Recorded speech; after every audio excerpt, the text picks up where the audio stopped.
the end of time.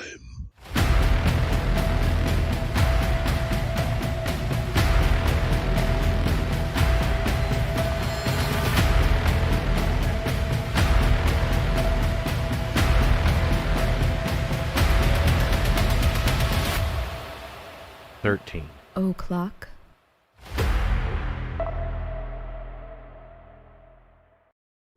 Hey everybody, what's going on? Man, that's a good intro. It's what he That's says that every single time. Yeah. Jenny knocked that shit out of the park. Yeah, no, I think I did a like good that. job. I was getting tired of the old one. Well, we had the old one for probably like 4 years. I Yeah, think, two. so, you know, Yeah, I we just gotta hadn't change had those bitches up. I just hadn't had time to do it. Oh, Yeah. sorry. See, the show's beginning and she's yawning. She's already too tired to do the show. I'm already too tired. Today- Well, hey, I've been up since like 7 o'clock this morning, so you know. Yeah. Today we're gonna do a show on the Church of Latter-day Saints, also known as the Mormons. But this isn't really.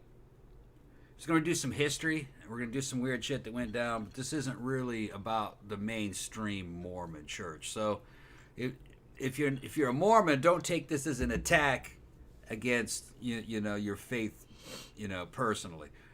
Because, I've known a lot of Mormons. They're fucking great people. Colonel Shehay, my military academy, grew up with him. He was Mormon, and he was a great man.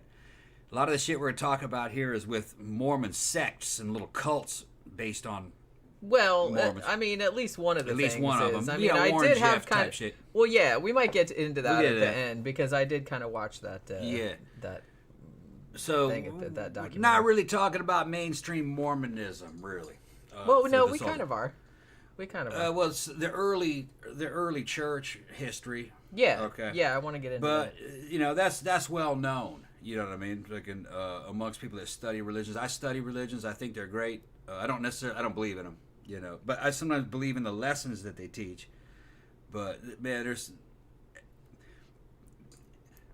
some people might want to pick on the Mormons. The Protestants and Baptists will pick on the Mormons, saying, "Oh, that their holy scriptures are ridiculous." The thing is that y'all's scriptures are just as ridiculous. Okay, the way scripture's generated always starts off as heresy, and then over time it becomes mainstream kind of canon for that sect. So they all religions have this thing to them where they're kind of hokey. But over time, they become more and more serious. People take it more seriously because they become traditional. And Mormonism's been around for 100-something years now, and Since 1830. yeah, so damn near 200 years. And it's a uniquely American religion. It's really cool. In some ways, Joseph Smith was called to his face the American Muhammad, and he didn't deny it. He goes, yeah, because there's a lot of parallels between Joseph Smith and the Prophet Muhammad. They're both prophets, both talking to angels. In this case, the angel Moroni. Or Moroni. Moroni. I've heard it pronounced both ways, so I'm not really sure Yeah. which way is right. My grandfather on my mother's side, he was a scientist, a aerospace engineer, but he was also a Baptist minister. All right. And I remember him saying that it was just Moroni baloney is what I remember he called this religion, Moroni baloney. But he believed in some crazy shit too. All right. Yeah, that's what I mean.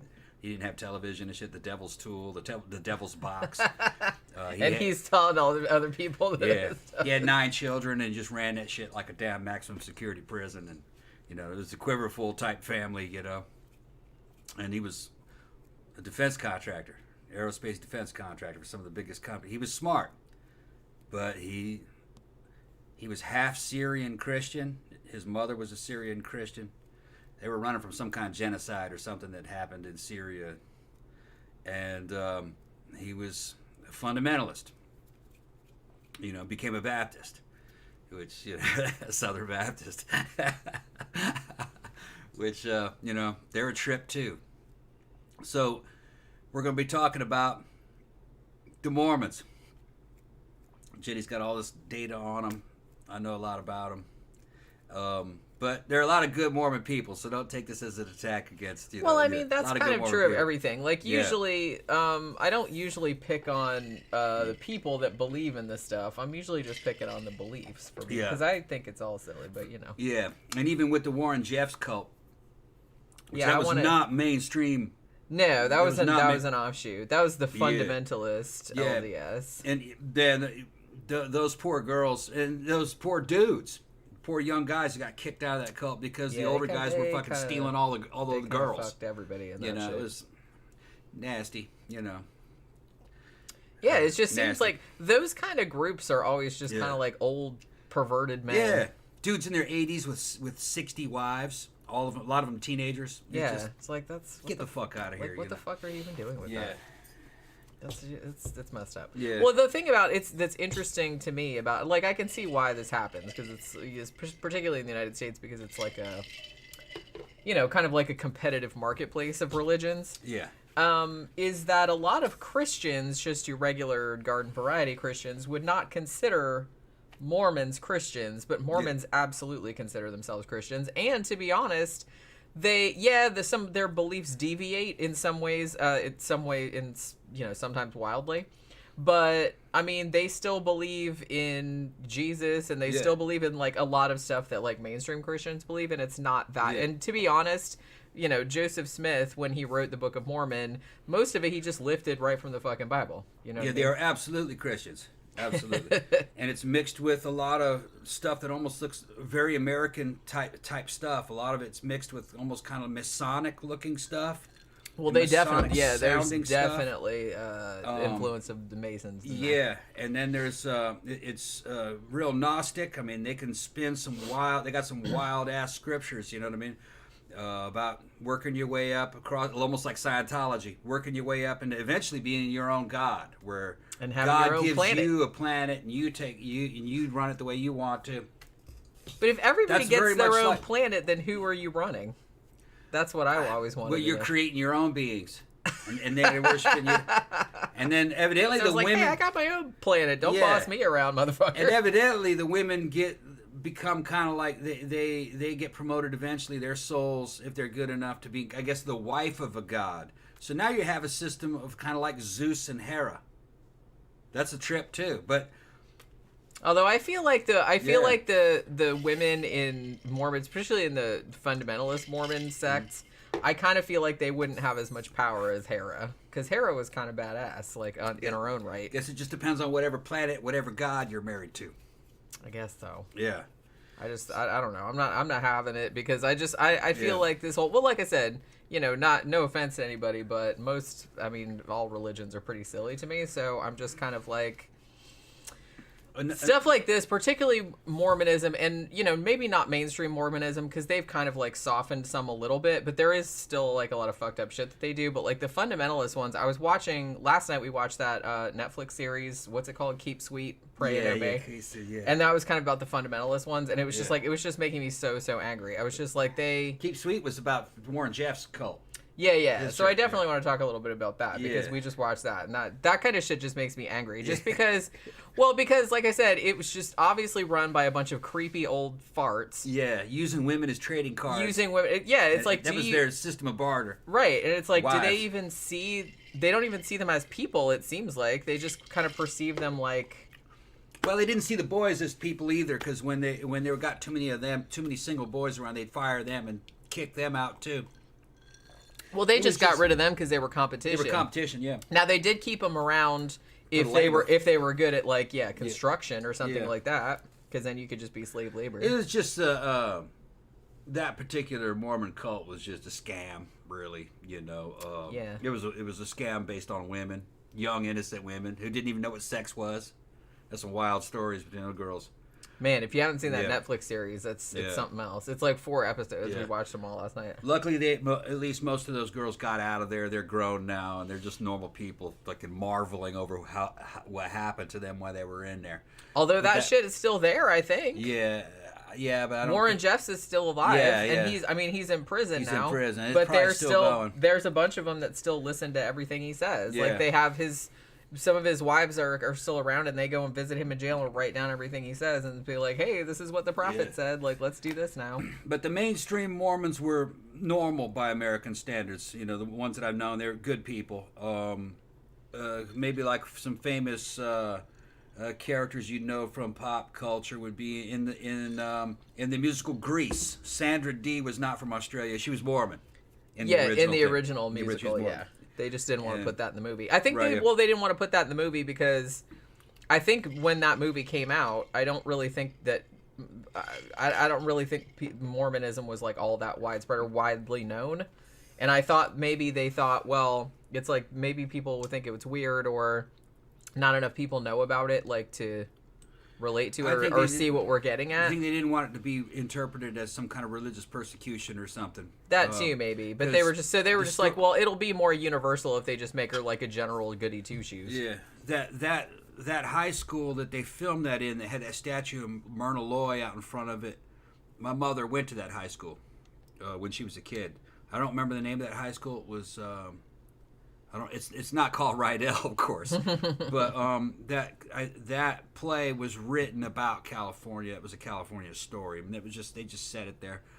When my mom was a kid, there it was for the most part white families and Mexican American families, about half and half during the time she was there. So it was actually not as Anglo as shown in Greece. It was half Mexican American, half Hispanic. So, but my mother loves that musical. So do we. Yeah, we just watched it the other day. Yeah, actually, the other night we watched Grease and Grease 2. Yeah, like we did a double feature. I want to see the live TV Grease. That was good too. Well, I got it. Maybe we can watch that tonight if we're not too drunk. Okay. By the time the show arrives. Belle Biv DeVoe's in it. A lot of people were in charts. it. Yeah. Belle Biv DeVoe. Yeah, I really liked the. Sorry, that was a Kids in the Hall reference. Yeah. Graham Thurst Hammer says Jack Mormons, aka Mormon men who secretly drank and fooled around, were always a source of amusement when old Graham lived amongst them. Yeah, because Graham Thurst was saying when Graham Thurst lived in Oregon, Mormons were a big part of the community. Great neighbors until you said no to going to temple with them. Then they didn't have much to do with you. Yeah, they go, oh, you're not a Mormon? No, we're not fucking with you. They kind of... Yeah. They're a little bit isolationist. They're kind of isolationist. Which is weird because they're one of the ones, it's them and Jehovah's Witnesses that go around knocking on your damn doors all the time. If you don't join them, then you must be against them. That's kind of... But that, I don't... Now, I've heard of people, like goth kids that lived in Salt Lake. They said that their life was hell. If you live in Salt Lake City and you're not Mormon, they don't want you there. Okay, that's basically their city. They built it. Which when you look at the early history of the Mormon Church, yeah, which we'll get it a little bit because it's actually fascinating. There's like all kind of like wars and massacres. Yeah, and the Mormon Wars. They were the fucking war. They were some warrior Christians, man, and the United States was hunting them down, and they were also raiding people and non-Muslims or not non-Muslim, Mormons. Yeah. But that all kind of came to the end over time, and there's a lot of Mormons in Mexico. A lot of people don't know that. The Mormons went down into Mexico. They're evidently still there. As farmers, cattle ranchers and stuff. I think I read, I don't know if this is true, the Mormon Church now say they have about 16, 17 million adherents. That's worldwide. I think just very recently, because prior to that, because the religion started in the United States, that for a long time, most of the Mormons in the world were in the United States. But now I think that that number has changed, that now like most Mormons are outside the United States, even though we still have a shit ton here. But I'm not sure if that's true or not, but it's like I'm pretty sure I read that somewhere. It's a wild religion, and it was successful. Okay, but their scriptures are wild, man. It's kind of remind me of Southern Baptists, or certain types of Southern Baptists, mixed with Masonic rites and New Age spiritualism or spiritism. Some kind of a cult type shit. Yeah, like back in the 1800s, it was real popular to get into seances and things, and to it had a little bit of a veneer of that. It had a little bit of veneer of that. On YouTube, you can see leaked out some of their videos of them doing rituals and making somebody a priest and reaching across through a veil to shake hands, and I don't know what it was, just symbolic, but it looked like a Masonic rite. Kind of cool, actually, and the motif very much looks like something out of a damn Capitol building, but it's just a very American religion, very American. In their scriptures, it says that that the ancient tribes of Israel were here in the Americas too, back in ancient times, doing all kinds of stuff. Yeah, you know? we'll get Just, into that in a little yeah, bit. yeah. But it's Wow, I shit. mean, it's a crazy story. But like I Yeah. said, it seemed like, in some ways, it's nuts, like the stuff they came up with. But in the context of the time, it seemed like it was exactly what people wanted to hear. Like it came about at like just the right time. Like you said, it was mostly Christian, like because most of it was just taken from the Bible or whatever. But then there was just enough of like some other stuff, like some Masonic stuff, some occult stuff, some other kind of things. And it was also very specifically American. Yeah. And it sort of made sense in the context of the time because there was some other stuff going on, like some other beliefs that were going on at the time that he kind of incorporated. So it just seemed like it got, like it just hit that sweet spot and it grew like really, really fast. It also was kind of rebooting and giving shout outs to Islam. Like the whole concept of a prophet who's speaking to an archangel and dictating and writing down what an archangel says as a new scripture. That happens in Mormonism. Yeah. The angel Moroni tells Joseph Smith stuff and dictates to him this holy scripture. And only he can read it because you need special glasses to read it. And it's tablets and shit. Which is hilarious to me. But Yeah. I mean, he didn't miss a trick, I have to say. Like, he thought of everything. Well, kind of reminds me a little bit of spiritualism, very the convenient. concept of automatic writing and channeling and writing down things in runes. So it's right there, man, from the 1800s. And people liked that kind of stuff. That was real cool. So it was kind of high tech for its time. Yeah. Fit in with the culture of the time. Granther says there is a genre of porn called Mormon porn. Of course there is. It's fake, of course, but they wear the sacred underwear and pretend to be virgins. Oh, shit. I can see how people would get into that. Like, I wouldn't get into that, but I can see how people would because it seems like, ooh, naughty. You know what I mean? Nah. No. Go watch that. Go watch that TV. Go watch that Netflix series about Warren Jeff's cult, his Mormon cult. Those girls were, first of all, Mormons are good looking. Okay, they practiced selective breeding back in the days too. They're just kind of a farm people, and they're good looking people. Those girls were cute, but there's nothing sexy about them in terms of attractiveness. They're I like bad girls. Those girls are too innocent. You're talking about, you know what I mean? And just what That's what I mean. It wore. would be really, really hard to.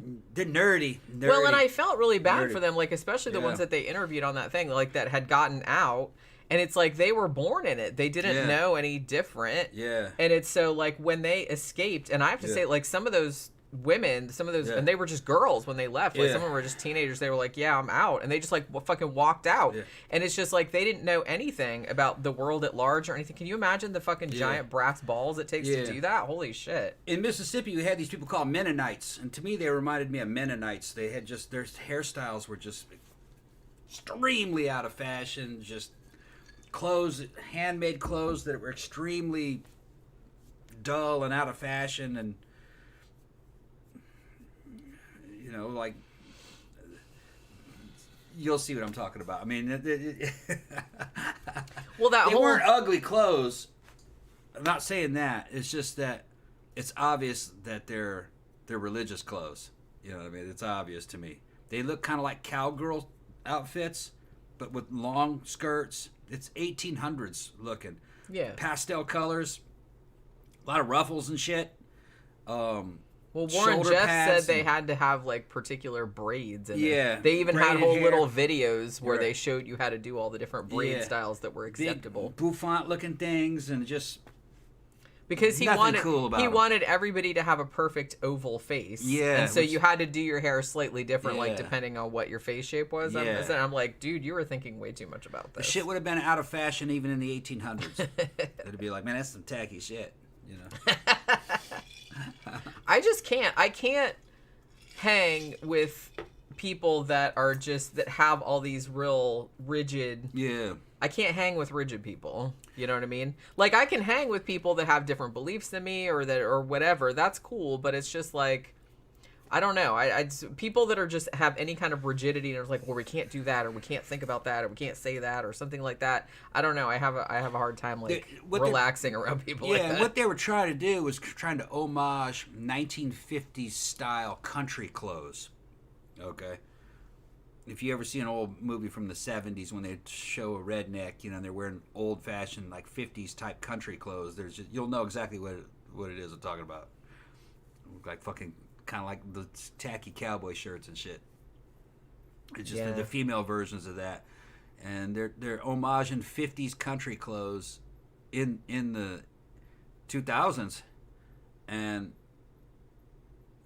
I don't know why they're homaging that time period, because that's not the way the 1800s were the genesis of Mormonism. They actually probably would have been wearing a lot of black and a lot of brown, and it would have been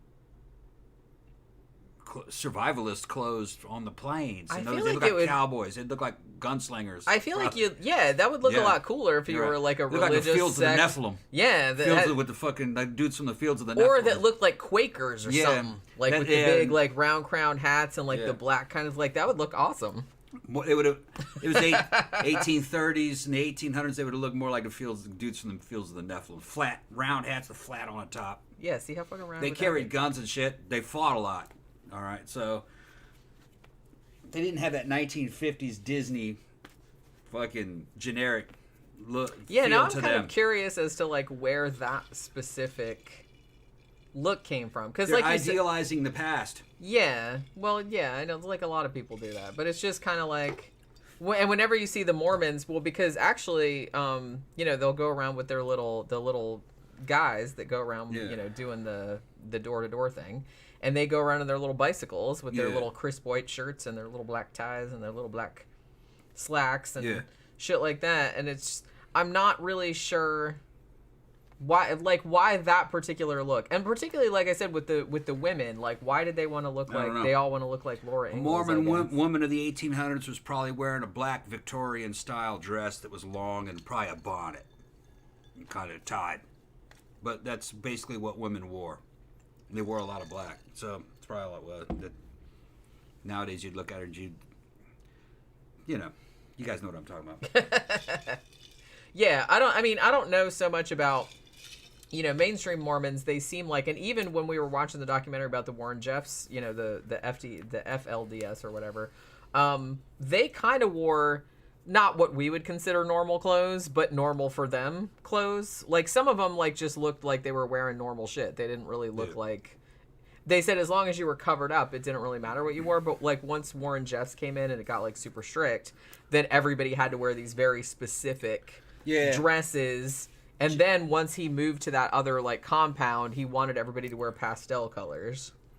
Depending, it was very Logan's Run. It seemed like. I don't know if it was age. Could you pick what pastel? Because it kind of looked like, I don't know if they had them in age categories where it's if you're 20 to 25, you have to wear pastel pink, and this age has to wear pastel yellow or something like that. Because they had different colors, but I couldn't really figure out what the. They were just it's whatever random pastel material they had. I guess, but I don't know. It was just very strange. It's very strange. Like I said, I don't have a problem with people. Joining that kind of shit. And we talked about this when we talked about Scientology. Look, if you're an adult and you want to join Scientology, I don't know why the fuck you would want to, but okay, fair enough. It's your life. Raising your kids in if you want to fuck it up, that's up to you. But the problem arises Yeah. when you got kids in that shit and they don't really have a choice. You know what I mean? Yeah, I know to an extent, like if you have a kid, you're their parent, you're going to raise them in whatever religion you think is the right one and blah, blah, blah. And obviously you should, to an extent, you should have a right to do that. But when they get 18, they want to leave. You can't stop them. I don't believe in that disconnection policy. yeah, that's bull. That is totally Well, bullshit. you're 18, you can move out And of the house. Mormons kind of do that too. Yeah, well, at we least can't like talk to you at again. least the fundamentalist Yeah. ones do. I don't know about the mainstream Right. because like I said, when I say the Mormons, obviously it's just like any other religious group where there's like lots of different Right. sects, and it's like some of them are more strict than others, you know what I mean? So some of them wouldn't do that necessarily. Yeah, they can still hang with like non-Mormon family members, and some of them are like absolutely not. Like obviously the fundamentalist ones, they're fundamentalists for a reason. You leave and they're like, okay, well we're not talking to you ever again. You're like disfellowshipped, I think they call it. We had a Mormon squad leader in the Army named Sergeant Back, and Sergeant Back was married and had kids, and it was just a normal family, and he was popular in the platoon and was just a regular guy. Yeah, I mean that's the most common one. Yeah, and he wasn't from Utah or anything. He was from somewhere else. Yeah, I kind of feel. Well, I mean, they're associated with Utah because that's their. Where it's spread that's from. kind of That's their the headquarters. Just kind of like Clearwater is Scientology headquarters, but that doesn't mean that that's where all of them are, though. They're all kind of all over the world. Howard Hughes liked the Mormons. His whole security and intelligence operation to protect him, because he had his own private army, basically, and his own intelligence group. They were all Mormons. He liked them because they didn't smoke, they were trustworthy and had good morals, and they tolerated the fact that those Mormons would tolerate the fact that he had multiple girlfriends, and because they were like, hey, plural marriage. Okay, he's like us. We do that too. Yeah, they don't all do that, but you know what I mean.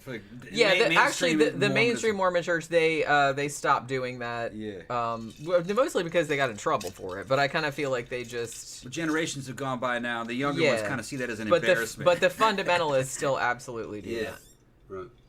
And here's the thing. I was thinking about this when we were watching the shit last night. Obviously, the shit that went down at the Warren Jeffs compound, that shit was fucked up because most of those girls were teenage. They were like, he was marrying girls that were like 14 and shit. Yeah. And they found out later on that Warren Jeffs was actually essentially raping 14, 12-year-old girls. They had audio. They found audio of it. Yeah. He was a pedo. Yeah. You look at him, and you can see that in him. There's just something about his face. There's something not right about him. He's got that old pedo face, you know what I mean? Pedo face. Pedo face, yeah.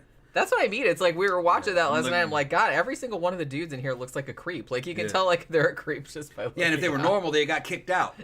Because getting that story, they rebelled against Jeffs. Some of them did. Like this ain't right. He kicked like them all out. Yeah, he kicked 21 of them out.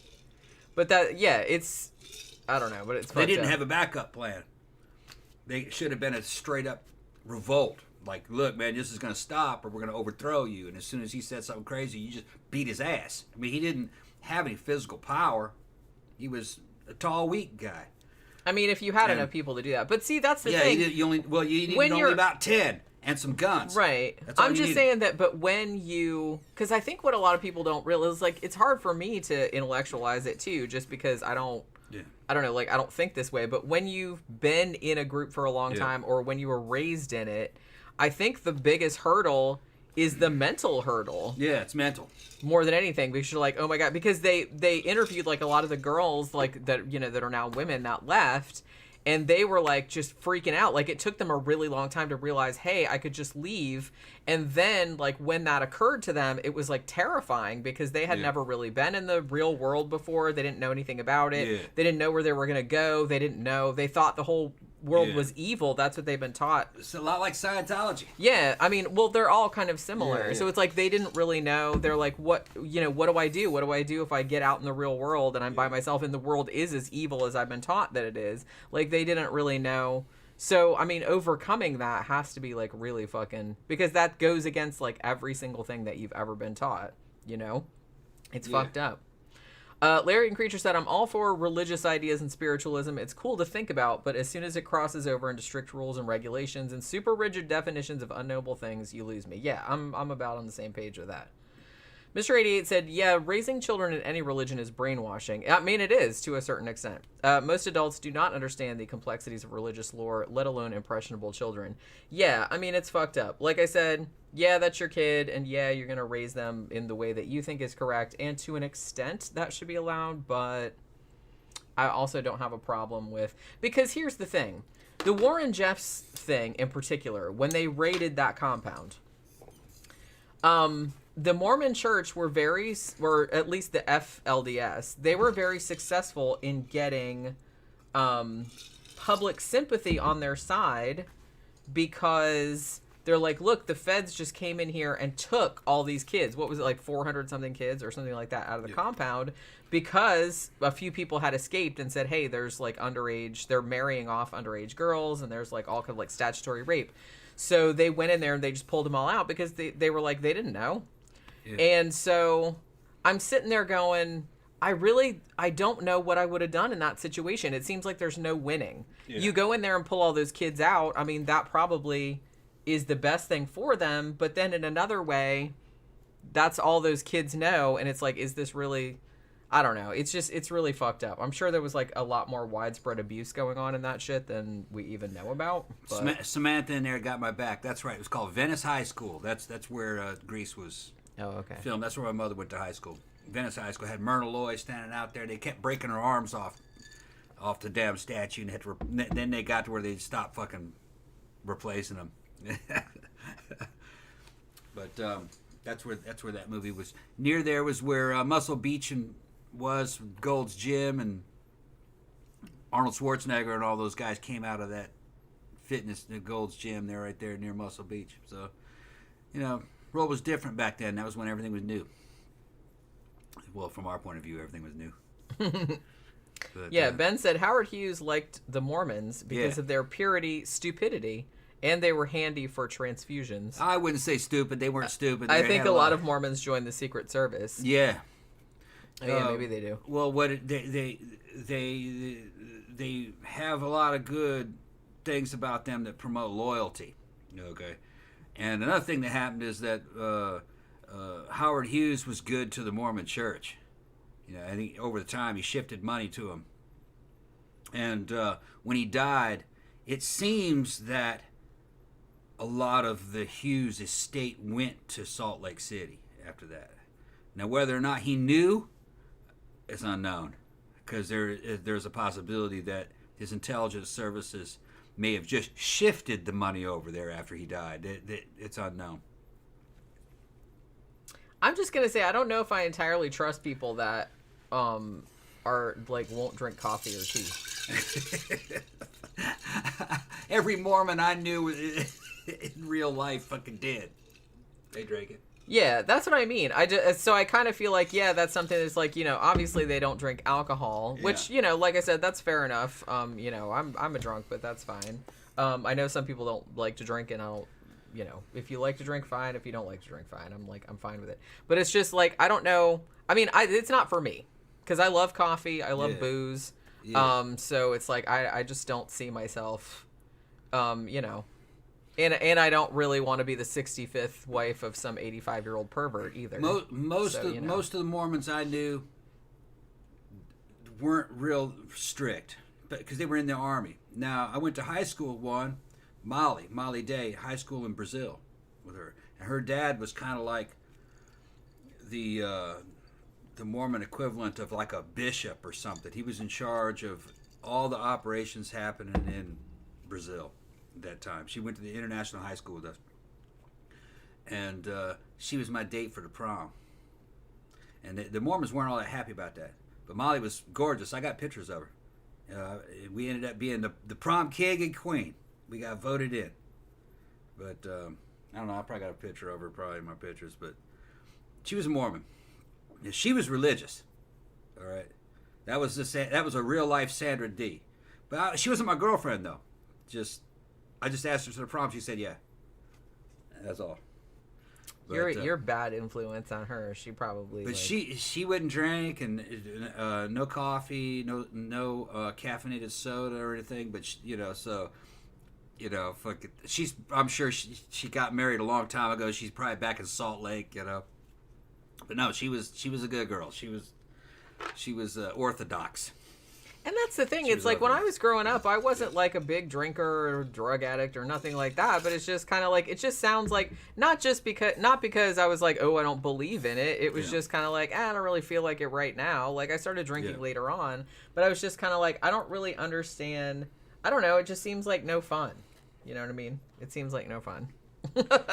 Yeah, I don't think Molly thought it was all that fun either. It's not really fun. No. Larry and Creature said, what is that orange potion you guys are always sipping on? This is vodka, orange juice, and grenadine. A little bit of grenadine. So it's a screwdriver, essentially. Yeah, screwdriver with a little bit of grenadine With a little bit of grenadine in it. Yeah. Okay, look, I got a picture of me and Molly. There's me and Molly at the prom.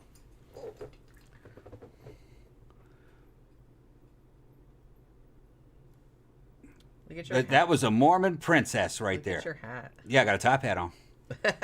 Got a top hat and tails. Yeah. You can see that. Yeah, I've seen that Yeah, picture. You used to have that hanging in the closet for years and years. Oh, yeah, I guess I did, yeah. Yeah, you did. Let's see. Danny Rolling said, why did the Mormon cross the road to get to the other bride? That's such a dad joke, but it's so funny. Now, see, John Smith said it's not just coffee and tea, it's any hot drink. I never heard that because I thought it was caffeine that they didn't drink because they thought that it was kind of like a drug or something, which I guess technically it is, but come on. Yeah, he says caffeine is one factor, but no hot drinks whatsoever, put in by Joseph Smith himself. Huh. All right. Like, I'd heard a lot of weird stuff about them, and I thought I had heard all the weird stuff, but I found one weird fact today, and I don't really know if it's true or not, but we'll get into that in a minute. They were asking who was in the back. That was the MC. He's back there with the microphone talking about the couples and shit.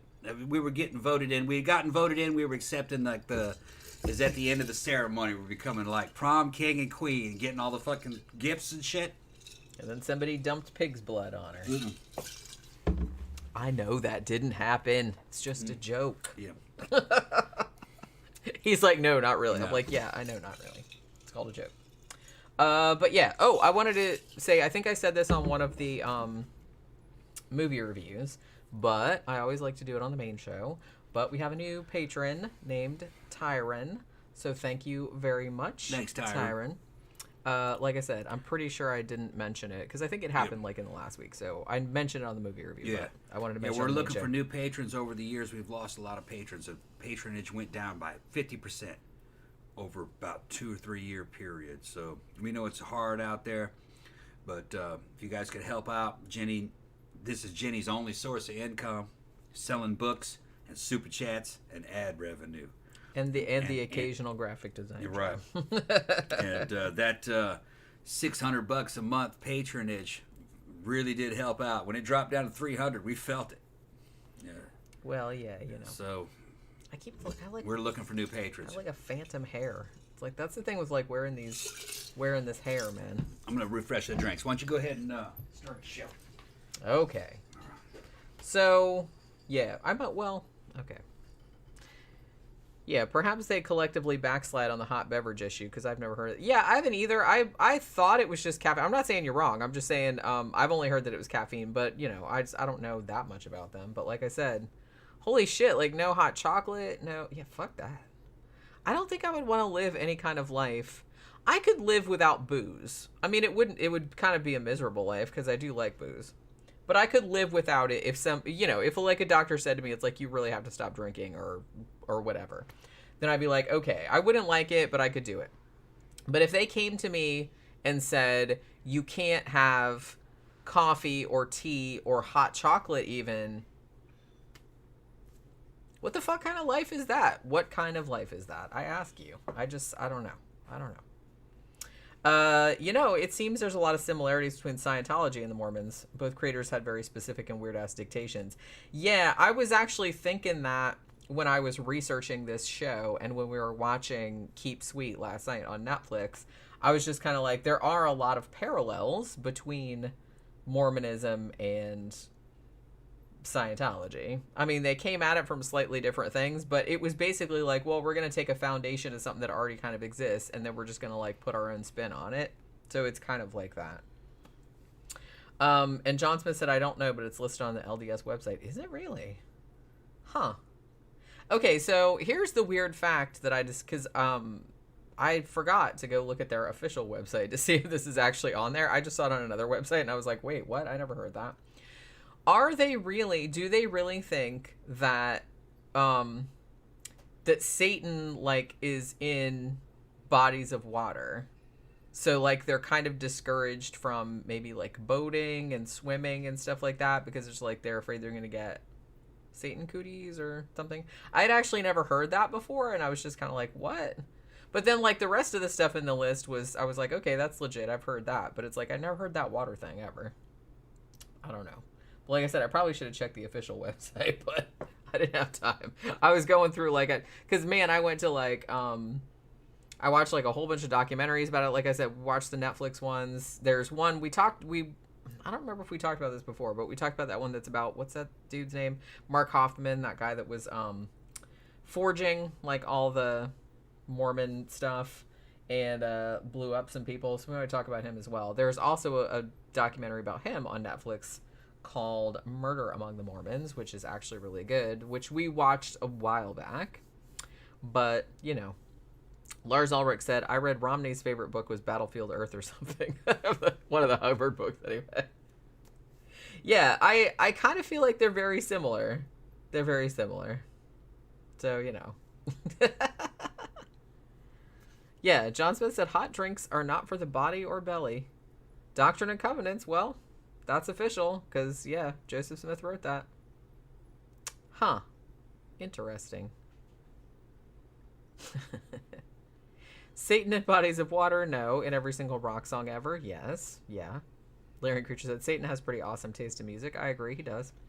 Ben said, early Mormonism was a string of bank frauds. Yeah, that's another thing that a lot of people don't know. Yeah. And scams. Yeah, I mean, well, construction scams and shit. Clearly, there was all kind of shit about that. I mean, you know, it's when I get into it, because I just have like a very basic timeline, and then maybe we can elaborate on stuff like as we go on. Yeah, Brigham Young had a chest of fake silver ingots. They kept moving because lynch mobs are always after them. And they move into an area and try to drain it dry of money. Yeah, I mean, this was clearly. I'm not really sure. I don't know. I don't know if I know enough about Joseph Smith to just say that he was just like a scam artist, but the shit that he did sounds very much like a scam artist. Like, it sounds absolutely like he knew what he was doing, you know? Well, there's a long history of churches scamming people. Well, it didn't have anything to do with Mormonism per se. There's just a long history of churches scamming people. Didn't matter what denomination. And the Mormons fucking scammed, man. Yeah, they scammed their way to the top. It was very scammy. In the early years. They didn't have any money. You know what I mean? So there's always a justification. Well, we don't have any money, and we got to spread God's word, and we have to multiply our numbers. We're going to need money. So we're going to get this done. We're going to take it from the heathen. You know? Yeah. Take it from these non-believers. Mr. 88 said, I'll say it for you. He was just a scam artist. Yeah, I mean, the shit that he came up with... Like I said, the whole thing about we'll get into that with the whole golden plates and all that. Yeah. I mean, everything he came up with just sounds like a big fucking scam. And I think he was totally aware of what he was doing. All you got to do is just read Old and New Testament scriptures, and you're going to have everything you need right there to learn how to fucking replicate those kind of stories. And guarantee. If some dude named Moses ever went to the top of a mountain, he came down with some damn stone tablets, okay? Come on, think about this. Let's think about this for a while. All right, that's all I'm going to say about that. I mean, it sounds cool, like, now that because we've grown up with that story. Yeah, and that was thousands of years ago. This dude goes but up if somebody did that nowadays... God was talking to me. Look what told I got. me to write these things down. Everybody be like, put down that golden calf, God damn it. He broke the originals.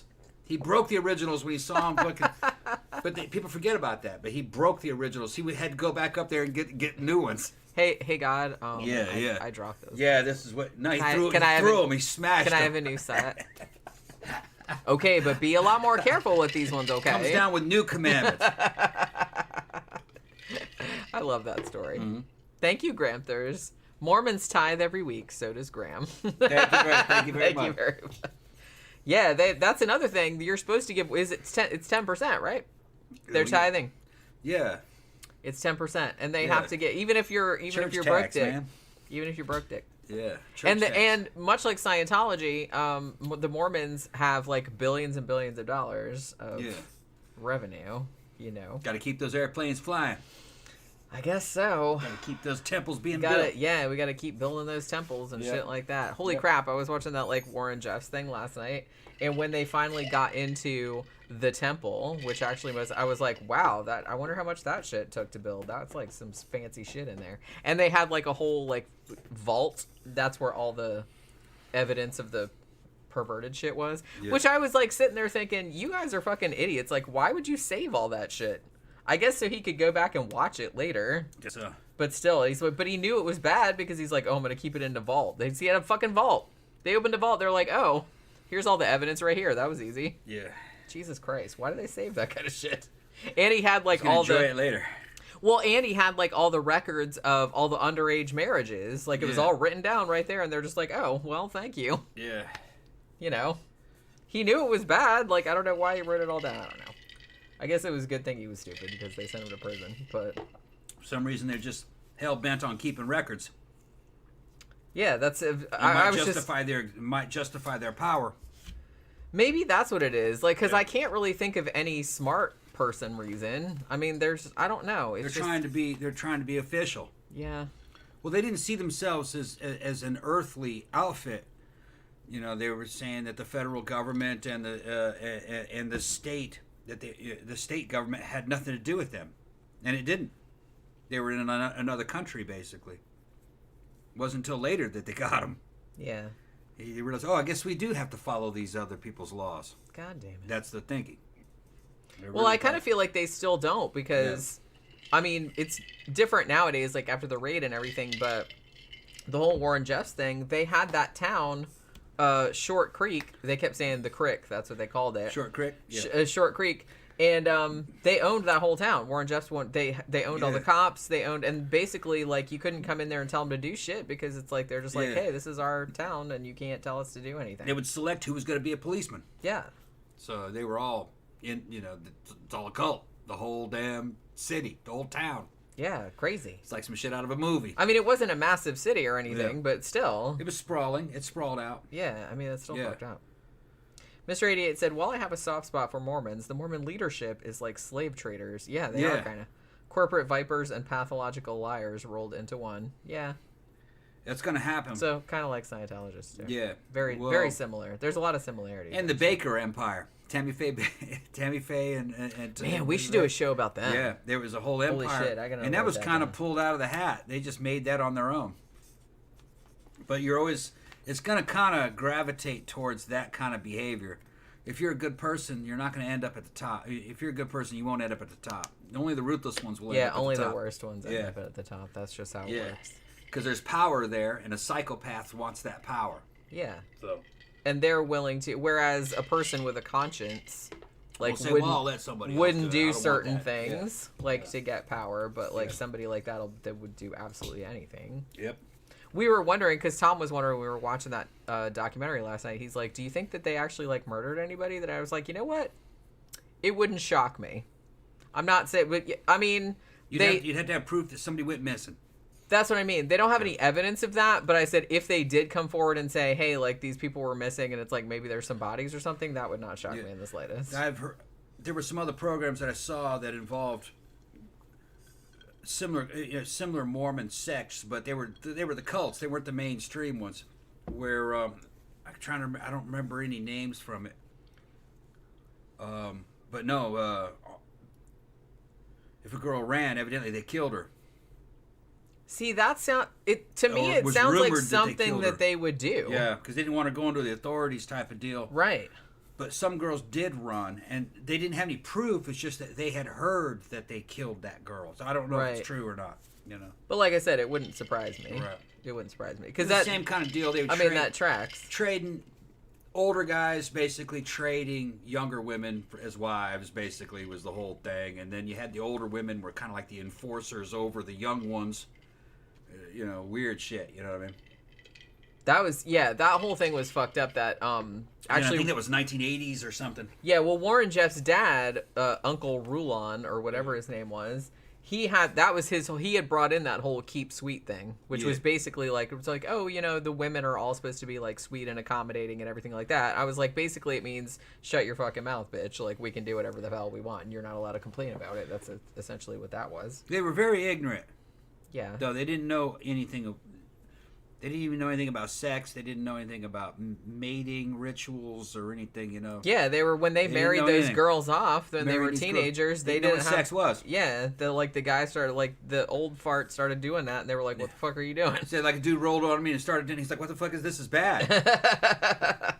Well, yeah, because that's what they've been telling them their whole lives. Yeah, they didn't know anything about it. That this is like a bad thing. Yeah. It's like, why are you doing this to me now? Like, so I can imagine. On her wedding night, she's like 15 and kissing this 90-year-old man, and he's putting a big old lip lock on her and shit. Fucking that. Me and Jenny are getting grossed out. I know. It's like, well, they had like photos of it, and I was like, God, look at those poor girls. Like, they look so fucking good. They're just nasty. Like, oh, ew. Yeah. It's like the dude's like 85. He's got 60 wives. He's got all the women and all the young ones. God, it's fucked up, man. He goes against nature. Like, fucking potentates and fucking successful dudes had harems. But for the most part, they were kind of slightly age appropriate at least. And a lot of those guys didn't live long anyway. Guys that had harems back in ancient history, they were dead by 50-something. So, you know, they weren't putting those girls through something so unnatural, you know. 15 with a 90-year-old dude. Yeah. Yeah, it's pretty and you know, that's fucking, it's bad enough that it's like he's fucking 85, but he's also, he's just like a fucking creeper, man. Yeah. It's like, the whole thing is so creepy. Yeah. And none of them, nobody's sexy. Nobody. Nobody. It's hard to be sexy in those outfits. No. None of the dudes are all that sexy either. No, none of them. Everybody looks nerdy, real nerdy. Well, there's nothing even wrong with nerdy. Nerdy can be sexy too, but it's just kind of like that kind of nerdy. Not that kind of nerdy. That's like more incel creeper nerdy. You know what I mean? It was fucking some retro shit, man. It is very retro. So, okay. Religious people are just not sexy. Sorry, people. Well, like I said, it's just because it's hard to like hang with somebody that you don't really know. Like, they have these very, very strict, a very strict worldview, or a very strict, and like they can't go outside of that. I just have a hard time like relating to people like that. That's all. I'm not saying you can't be like that. You can, but it's just kind of like I find it difficult to converse with people like that. Like, if there's areas where you're not allowed to go, or I'm not allowed to do this, or I'm not, you know.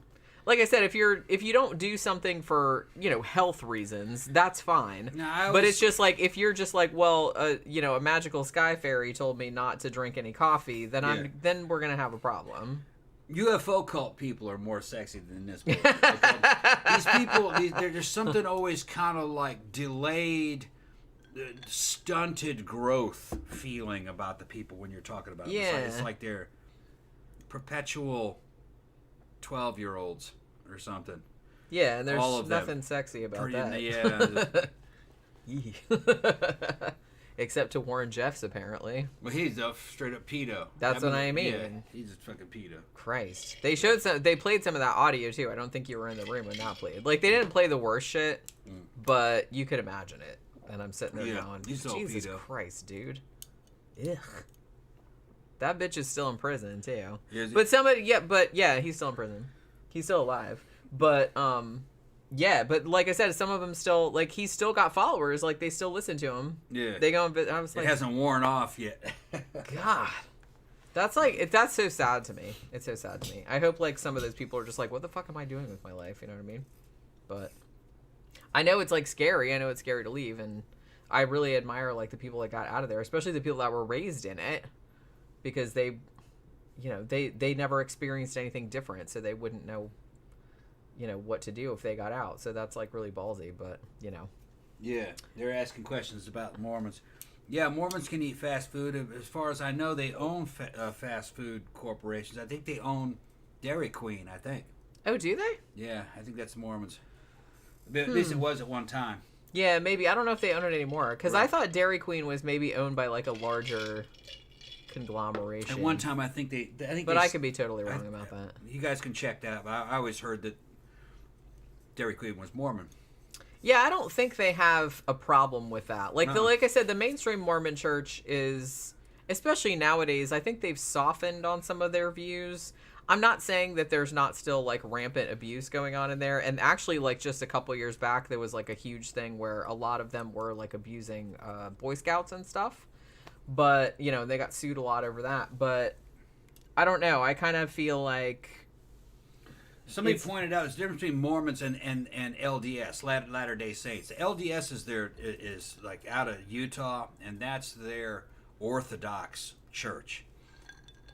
No, he's talking about the Fundamentalist LDS. That's what I'm saying. That's their Orthodox church, is the LDS. The most of the ones we're talking about now are what they call breakaway sects from the LDS. They're not the same. There's a whole bouquet of fucking Mormon roses. Each one of them a little bit different. Yeah, because there are even some more kind of like liberal sects that are not real strict on the rules. They're just cultural Mormons. Yeah, cultural Mormons. They broke away from it and they're just living well, with like I said, just like any other Christian sect, because they are essentially like a Christian sect, even though I think a lot of Christians would be mad about that. But they're not that different, really. Yeah, no. I don't think. It's about the same. From an objective standpoint, their beliefs are not really that much different from mainstream Christianity, honestly. No, not that much different, really. No. The scriptures are different, but they're wild, you know what I mean? I like them. Do I believe them? No. But I don't believe the Orthodox stuff either, you know? Yeah. I don't believe in DC or Marvel. I don't care about fucking Superman fan fiction. If it's good, then it's still Superman to me. You know? if it's written in the spirit of the original fucking Superman, it's good, you know.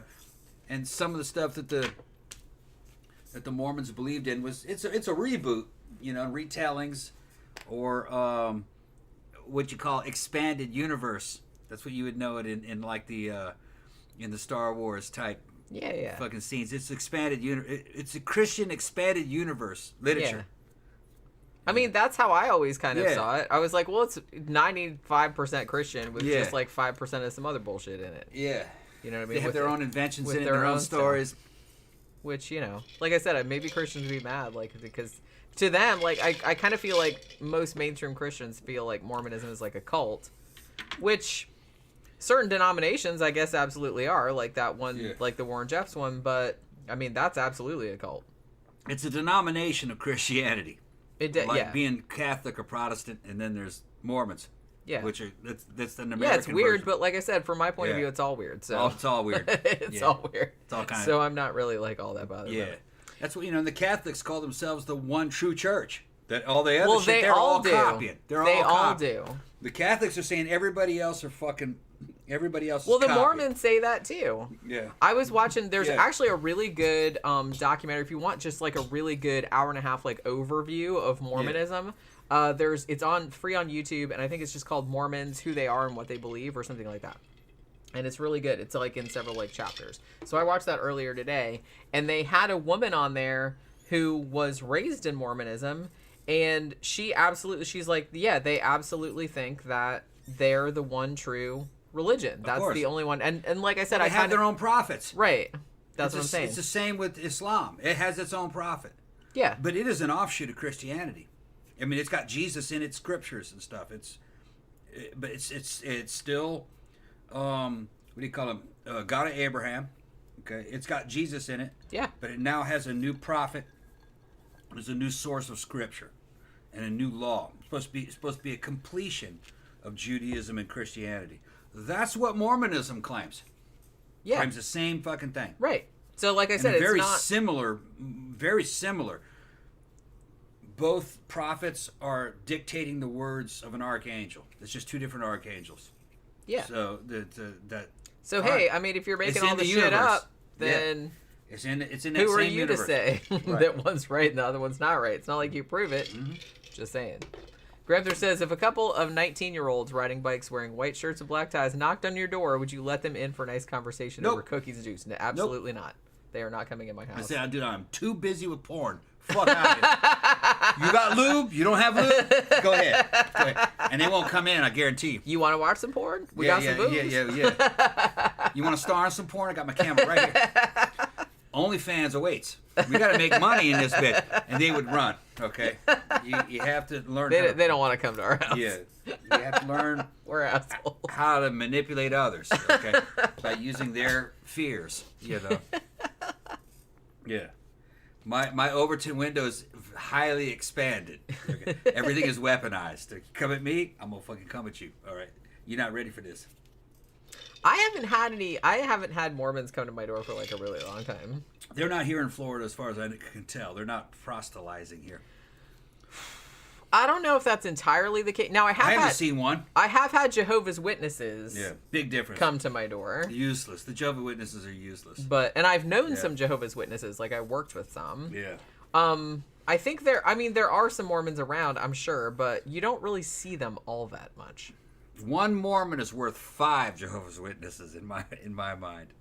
Like I know about the Jehovah's. All I know is I don't know. Obviously it's just kind of another thing where it's probably really similar. Yeah. But the Jehovah's Witnesses, all I knew about them, I remember learning about them like when I was in maybe 5th or 6th grade because a kid in my class, he was a Jehovah's Witness, or his parents made him be a Jehovah's Witness. Like that's because he was too young to pick really. Yeah.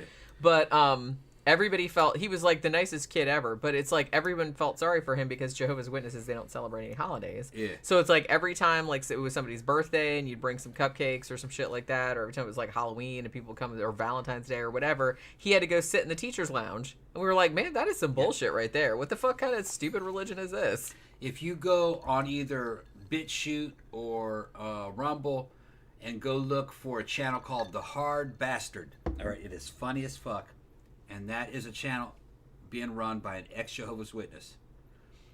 And what he does is just analyze news and mainstream media. And he uses Jehovah's Witnesses. He compares everything to his time in the Jehovah's Witness, all right, and how cults think. And he's fascinating. He's real fun. He's called The Hard Bastard. And he'll go on and on about Jehovah's Witness, about how their elders were so incompetent, all right, and they could never get anything done, and everything was ultra passive, and the whole thing about the Jehovah's Witnesses was basically just to hide crimes committed by people in the church. That's all it did, I kind of feel like that's true of a lot of religions. Yeah. Some dude molesting his daughter. The church knows all about it. They're not going to say anything. That's all. That happens in Mormonism too. That's what all it is. That's right. Like let's not say anything. We won't say anything. We won't do anything. It'll look bad on the church. So we got to hide this. We got to hide this. Yeah, that's yeah. Look at all that, and a lot of that. There was a big scandal a few years back because of Mormonism, and obviously, like going back years and years, the Catholic Church with all that molestation and stuff like that, and they knew about it, and they just like moved the priests around and all that kind of shit. And then whenever a problem happens that threatens the church, they just said, "Well, we'll think about it. We'll pray on it." And of course, there's never any solution. No solution ever. Yeah, they never do anything. There's no action. Nothing. And that's why I say that. One Mormon is worth 5 Jehovah's Witnesses, because at least the Mormons did shit. Okay, Jehovah's Witnesses don't do anything; they just hide things. Well, no, the Mormons do that too. Yeah, the Mormons do. But the Mormons do things. Mormons build things. Well, I know that, but I'm just saying the Mormons will fucking take revenge on you. But that doesn't mean that scam the fucking Why does that make them better though? Well, at least they're doing something. They're actually doing something. Yeah, they're also molesting people. He says and not doing shit. He said that the Jehovah's Witnesses did nothing. Nothing. They said they're just a bunch of old people in their 80s and 90s that don't take any action on anything. They just said, "Well, we'll pray on it." He just said, which is pretty much doing maximum incompetence, is what he said. Granther says Mormons own huge corporate farming operations in Florida, North Carolina, and other states. Oh, do they? Okay. So there you go. Ben says they made a movie with Kevin Sorbo in Melbourne. Sorry, I laugh at Kevin Sorbo. He's in all those like shitty. Wasn't he in fucking God's Not Dead? Wasn't he in that? Yeah, that horrible fucking thing. In Melbourne about Mormon missionaries coming to teach the Australians basketball. It was an okay movie, but the director was jailed for molesting the child actors. That's nice, isn't it? Jesus Christ. Jesus Christ. Why is it so difficult for people to just be normal? Just be normal. Be decent. You see a person, don't molest that person. It seems like the easiest thing in the world, and yet some people seem to find it really, really difficult, and I don't understand it. Yeah, Granther said, yeah, all religions are absurd in their own way. Yeah, that's kind of where I'm coming at it from. Is there such a thing as Black Mormons? Let's get into that a little bit, because, yeah, one of the very common criticisms directed against Mormons is the racism that's kind of like inherent in the belief system.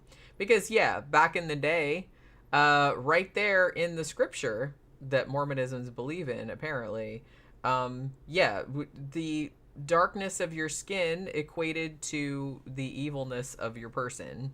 Like, basically, the more holy you got, like, the whiter your skin got. Yeah, they did actually really believe that.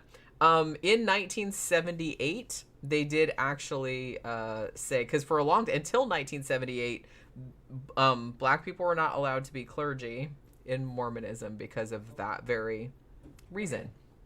1978, they changed that, though.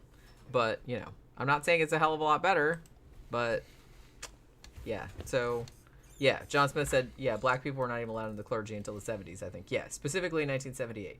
Yeah, you talking about with the Mormons? Yeah. Yeah, for a while they had some kind of a little saying that they had to be, what is that, white and delightful, something like that. Delightsome. White and delightsome. Yeah. Yeah, that was a little thing Later they changed it to pure and delightsome because they were like, oh well. Yeah. They didn't want it to be like a little bit too. They wanted the church to grow. Well, they did equate dark skin with evil. Mm-hmm. Which like Mark of Cain type stuff. Yeah, that's essentially what it is. Tom Sykes says that you should wear the white wig. Who? You. No, I ain't wearing no white wig. What the shit you talking about? I'm not that drunk yet. How far along have we gotten into the material? They haven't even scratched the surface, have we? No, I haven't started. Okay. I mean, we've been talking about it the whole time. So there's just kind of like stuff that I'm... Okay. You know what I mean? All so as I mentioned before, yeah, Mormons do actually consider themselves Christians, but the feeling is not mutual, I guess. Like, a lot of Christians don't really recognize Mormons as an official denomination, even though, like I said, from my point of view, it seems pretty similar. However, Mormons do actually believe that Jesus was crucified, resurrected, and that he's a divine being. But the thing about it is that Mormons go like a step farther and say, yeah, there were more prophets after Jesus died. And that, you know, they're like, why? It's not weird to think that, like, the church has been restored in modern times, like somebody updated the shit, basically, is what they're saying. So the 4 books that they follow, these are kind of like their sacred texts. Obviously, it's just the regular ass Bible, Book of Mormon, the Doctrine and Covenants, again, Joseph Smith wrote that, and the Pearl of Great Price. That's another one that he wrote. So those 4 books are kind of like their main things. Now, according to the church, Adam and Eve lived in Missouri. Yeah, of course. That's where the Garden of Eden was. After being driven... Well, no, after they were driven out of the Garden of okay. Eden. Okay. Yeah. So, yeah, they were in Missouri. Back when the land bridge was still there. I guess. I don't know. Yeah. I don't really know. So, they also believe that there are 3 levels of heaven. Your celestial level, that's the highest one. That's the place where God hangs out. Yeah. And then there's one called terrestrial, and then there's one called telestial. Telestial, yeah. Okay. So, only the ones, like, in the celestial one, that's, like, the top tier. That's, like, the penthouse apartment. Right. Those are the people that will just be in God's presence, right? Yeah. Now, an interesting thing, here's one place where Mormonism and maybe more mainstream Christianity differ, is that Mormons don't recognize the Trinity, as in God existing in 3 persons, you know, God, Jesus, Holy Ghost, whatever the fuck. They actually think that Father, Son, Holy Ghost are 3 separate beings, right? Yeah. Which, like I said, to me, that's like... Whoa. 6 of one, half a dozen of another. Yeah. But that's apparently like a big deal. Yeah, the 3-God trick was always kind of mystifying to me until I had it explained later, just where they came up with this. if you have God sitting on a throne, it plainly says that he sits upon a throne. Because Jesus says at his right hand. And then the other sons of God are at, on the other hand, I guess, which are, the Jesus' brothers and sisters. And you're like, well, hold on, what are you talking about? You go back to the Old Testament, and that's the picture it paints. It's, what is it? Yahweh chose Israel. I don't want to go into this big old thing, but it was a pantheon. It started as a pantheon. Okay. So that's what they're talking about. What was the what were you talking about now? Kind of lost track. The Trinity. The Trinity, that's right. Ben says Trinitarianism is bullshit, to be fair, yeah. If there's somebody sitting on a throne, then who parted the Red Sea? Well, that was the hand of God, right? Well, did he come off that throne to do that? Could he be in two places at once? And they said, yeah, that was God, bitch. That was the Holy Spirit. That was God's power on the earth. Okay? So this allows God to be in more places at once. If a miracle happens, if the burning bush talks to you, that's not God sitting on the throne. That's his Holy Spirit. That's his hand on the earth that you're seeing. All right? And then when you deal with Jesus and the words of Jesus, he says that's his son. So that's all it is. There isn't three of them. I had to explain this to guys, when I was in the Middle East, to explain this to Muslims.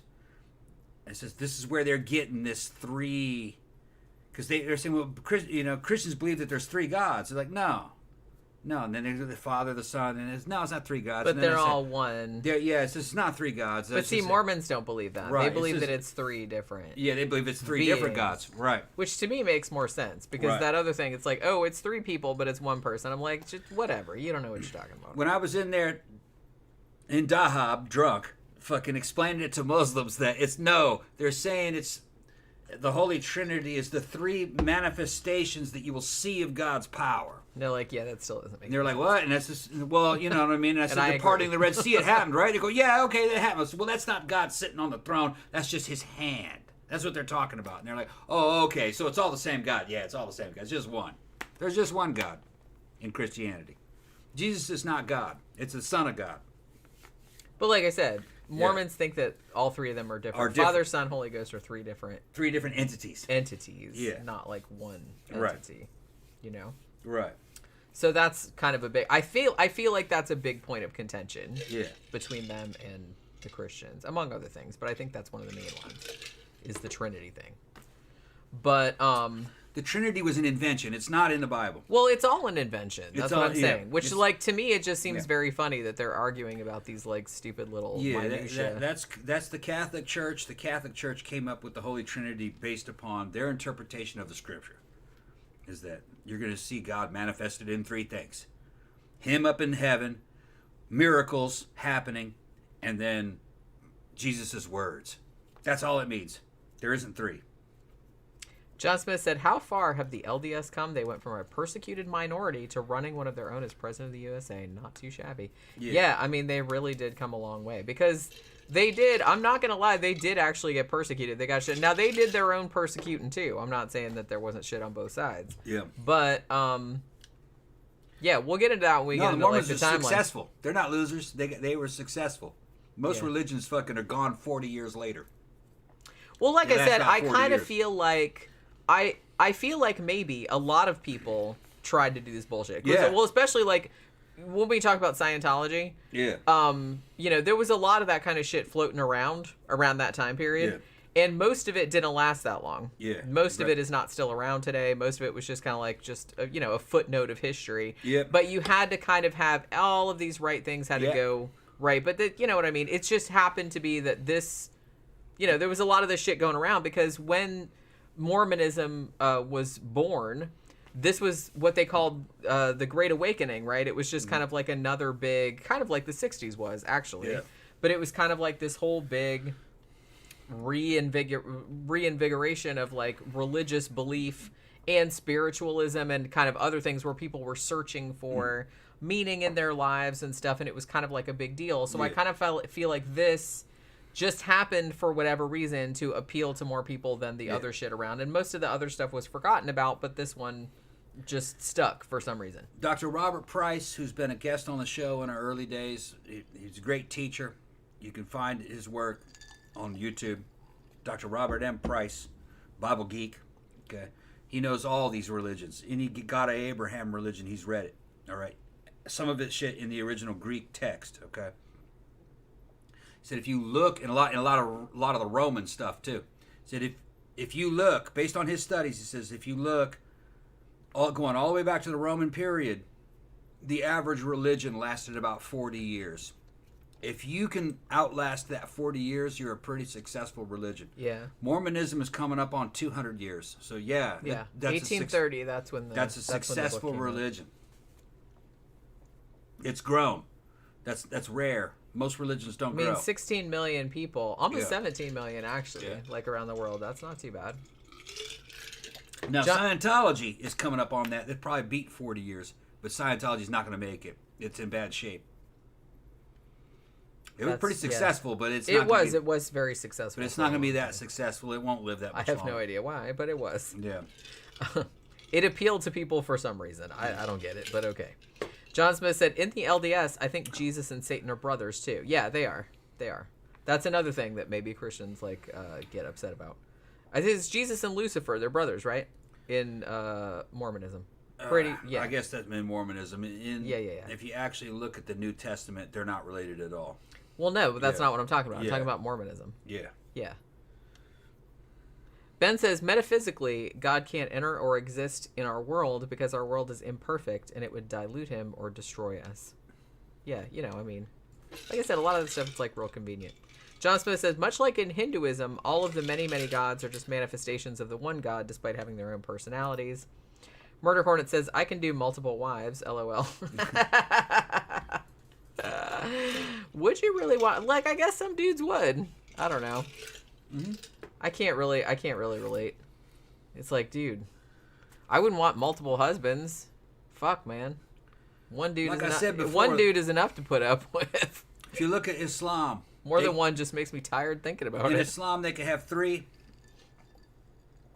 but really all it is it's the ex-wives and the new wife. It's just that they don't divorce the ex-wife. The ex-wife still lives in her own house and she's being taken care of. That's all it is. It's just we're looking at it through a Western lens. The ex-wife, usually she's older. She doesn't care what the husband's doing. She's kind of retired. Instead of her being kicked out to the wolves and trying to make it on her own, she's got her own house. She's just retired. She's got her own kids and everything. She's been, I wouldn't say replaced, but she's been, her duties have been taken off of her. She don't want to screw that dude anymore anyway. They've been married fucking 20, 30 years. She's sick of that dude. So there's a younger one handling her fucking wet work, Wet work, that's what. Yeah, most women don't want to fuck you after you've been out with them for 15, 20 years anyway. They're sick of you. Well, been there, done that. Well, no, the thing about it is that don't be that way, Tom. Okay. But the thing about and particularly the thing that we watched last night was those girls, like a lot of them were teenagers, they didn't really have any choice in the matter.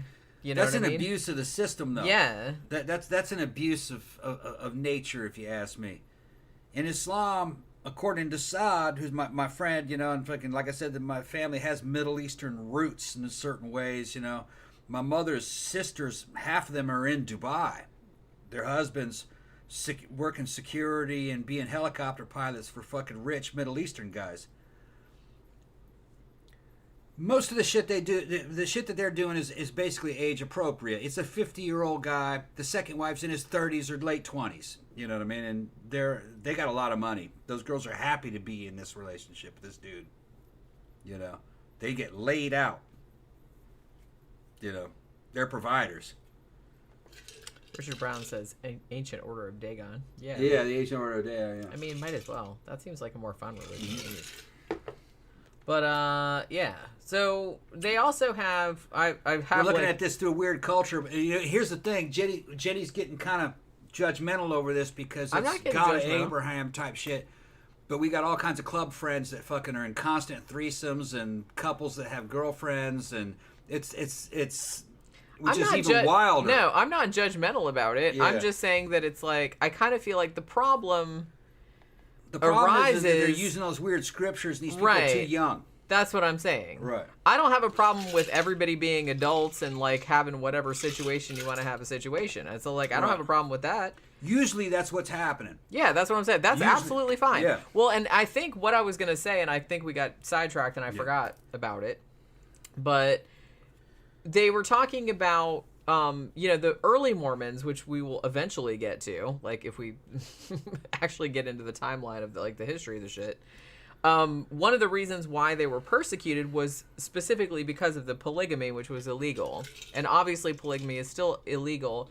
And I'm kind of like, I'm not sure that it should be. I think it should be constitutional. I mean, honestly, Who are like, they to tell you how many people you can marry? that's what I mean. And like, as long as nobody's underage, as Yeah. long as nobody's being like forced into shit, Well, I don't really have a problem with that. it's illegal, but they don't go after it in the United That's States. true. They're And not- even they're back not- in they the don't go day, after like it. they even said like, even fucking Abe Lincoln and shit like that. Like he was Yeah. just kind of like, yeah, it's illegal, but They don't care. Yeah. And what are they going to do? Bust up families? Well, these people are actually related. They all know. They're all willing. Who cares? That's what I mean. As long as, as long as everyone is willing and consenting and they're of age, Yeah. I don't really have a problem with it. Yeah. You know what I mean? It's just kind of like, whatever, man. It's just we just do it a different way here traditionally with our generations. A dude divorces his wife, his ex-wife, and he gets visitation rights on the kids. And now he's got a new wife who tends to be about 10 to 15 years younger. Now he's in a new marriage. Well, the old wife got kind of stuck out, if you ask me. Other cultures would say, no, it's just another wife. You still got your responsibility to the first wife, too. Here, they do that through child support. Yeah. Which, why just stay married to the first wife? You know what I mean? And marry the new wife. And now you got to make sure that the first wife is taken care of. You still have all those responsibilities too. Okay? Now, if you're not sleeping with that wife, who are you to say she can't have a boyfriend?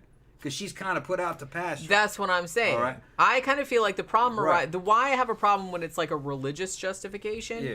is because a lot of times it's a double standard. Like the dude can do whatever he wants to, but like the second the woman's like, okay, well, I'm still married to you, but we're not sleeping together anymore, but I can't sleep with another dude. And then the guy's like, yeah, Well, no, that's not some how it old- works. that's- That's what I mean. That's like, I don't like that. That's an old way of looking at it. Right. Which I don't agree with that either.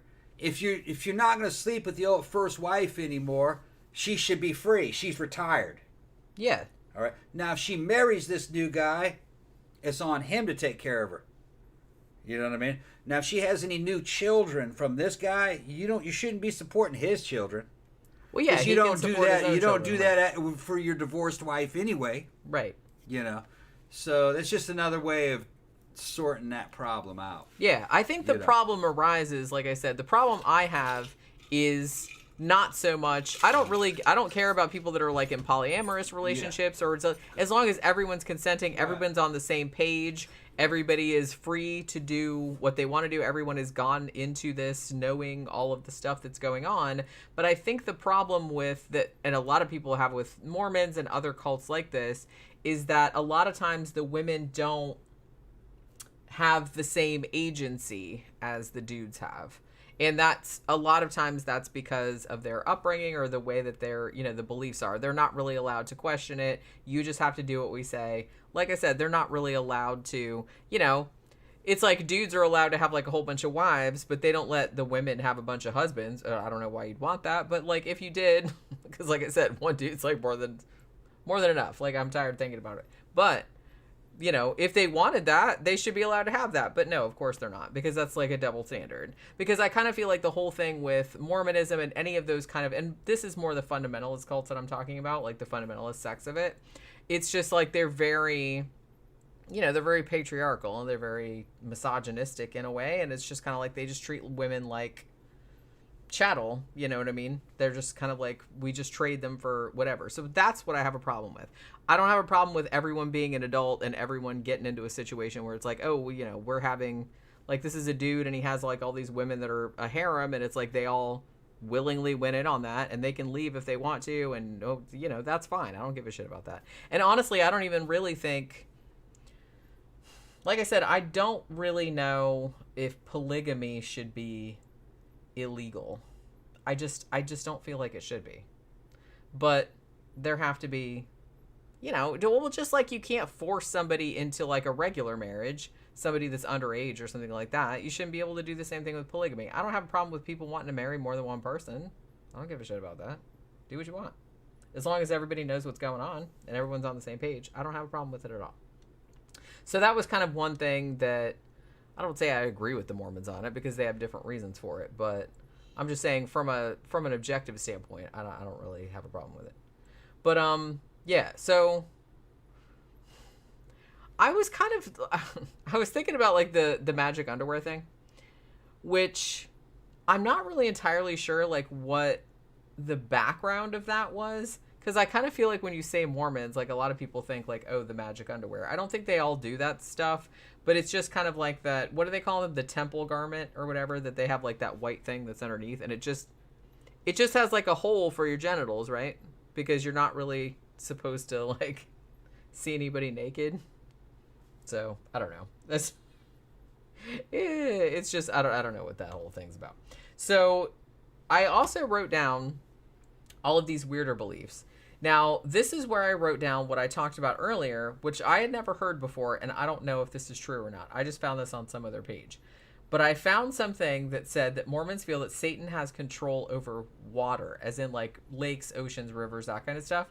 And that's why like Mormons aren't really supposed to, I don't think they're forbidden expressly, but it's like, yeah, like just avoid swimming or boating or anything like that, because Satan has like has a hold on the water or some shit like that.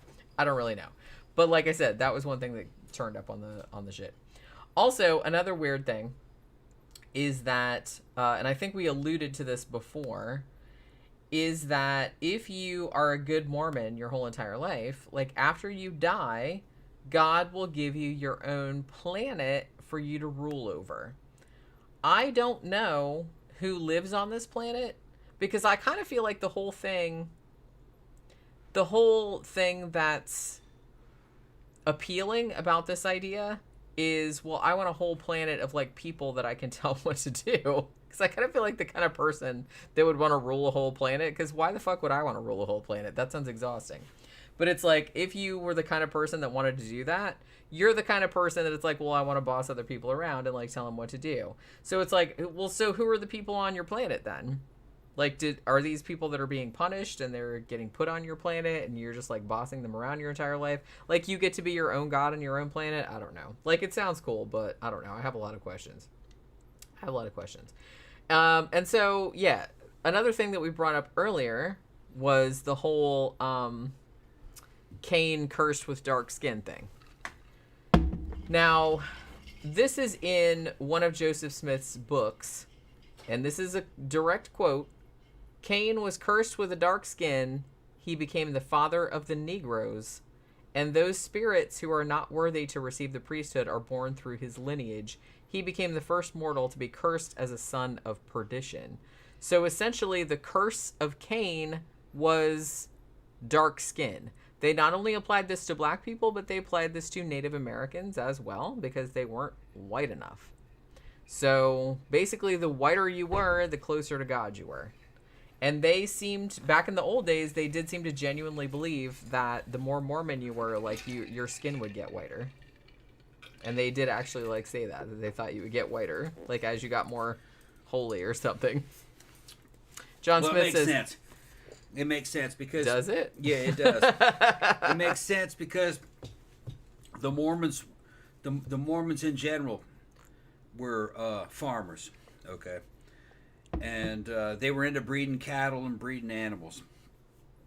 They thought if you bred Mormons over certain generations and you're weeding out things like sickness and illness, which they did, that you would get whiter. Yeah. All right. So being as white as possible would be a sign of being a real good Mormon, that you had been successfully bred over generations to be that white. So you'd be more holy and more white and more Mormon. So the palest motherfucker is the best fucking. Right, that's what they're thinking. Now, in the 30s, Germans went down there to go look at the birth records of Mormons and actually confirmed that they had weeded out a lot of sicknesses and genetic problems. It was just things like diabetes and stuff. And that was actually in the 20s that they went down there and looked at that. And that was later on used by the men of the Bent Cross, the Nazis, that confirmed a lot of their eugenics ideas, that you could breed humans just the way you breed animals, which they weren't sure, because this is during the time, the early 1900s, they're still kind of believing in special creation, that humans weren't animals. Tammy says, imagine if you were albino. Yeah. Yeah, you'd think albinos would be like the highest. No. Well, I mean, I'm sure they did, but... Yeah. They probably would have bred that out. See, because albinos are legally blind, so I don't think the Mormons would have wanted that. Larry and Creature said, so Goths are actually descendants of really good Mormons. That's what I was going to say, too. My pale-ass skin. The problem is there's so many Central and South American Goths that are kind of slightly shady colored and shady brown. And dusky-looking Goths. Go look at Mexican Goths. They're not all as pale as my ass. No, man, they're fucking awesome, too. And then they have embraced their inner Mexican. They're down there. They look like they're getting ready to descend down into Shaboba. All right? Fucking like Loretta Vamps on Instagram. She's one of the best goths I've ever seen, and I think she might be from California, but she spends a lot of time in Mexico. It's hard to tell. She's putting photos on either side of that border. I don't know if she's Chicano or Mexican. She's a fantastic goth. You know who I'm talking about? Yeah. Yeah. She'll dress up like Santa Muerte and all kinds of, and then she'll do like a whole cholo thing where she's doing lowrider cars and just any culture can become goth. You just fucking take your culture and just fucking darken it and fucking dress up. Well, you just embrace the fucking death, man. That's right. Yeah. Embrace the dark side. There are some Japanese goths that I've been seeing lately. Where they look like geishas, but then they got spider legs coming out of their hair, and they're just... See, that's badass. Yeah, and they're just with webs on the fan and everything. I like it. So it can be done with any culture. And Central and South Americans are people of drama. They love drama and fashion, so goth fits right in. They listen to all the same bands a lot of times. Sisters of Mercy and fucking Bauhaus and New Industrial, and they'll listen to German Industrial, and then they're making their own music. So it's everywhere. Ben says Mormon genetic records are second to none. That is, I think that is probably their main contribution to human society and progress, is that they are very meticulous about keeping records. Yeah. And they also have a website that allows you to, and actually it's kind of, in some ways it's kind of better than like Ancestry.com and stuff like that. They have like a genealogical website that is actually free to access, and it's really, really complete. I've heard that I haven't really fucked around with it too much, but it does seem like it's harder to search, like it's not real user friendly. Yeah. But they do have like loads and loads and loads of records on there. Yeah. So that I think is their main good thing that they've done, is they've had like this whole, because that's very important to them, like to keep this whole genealogical record of everybody. And Ben also mentions, because I wanted to bring this up, it's the Mormons who retrospectively baptize dead people.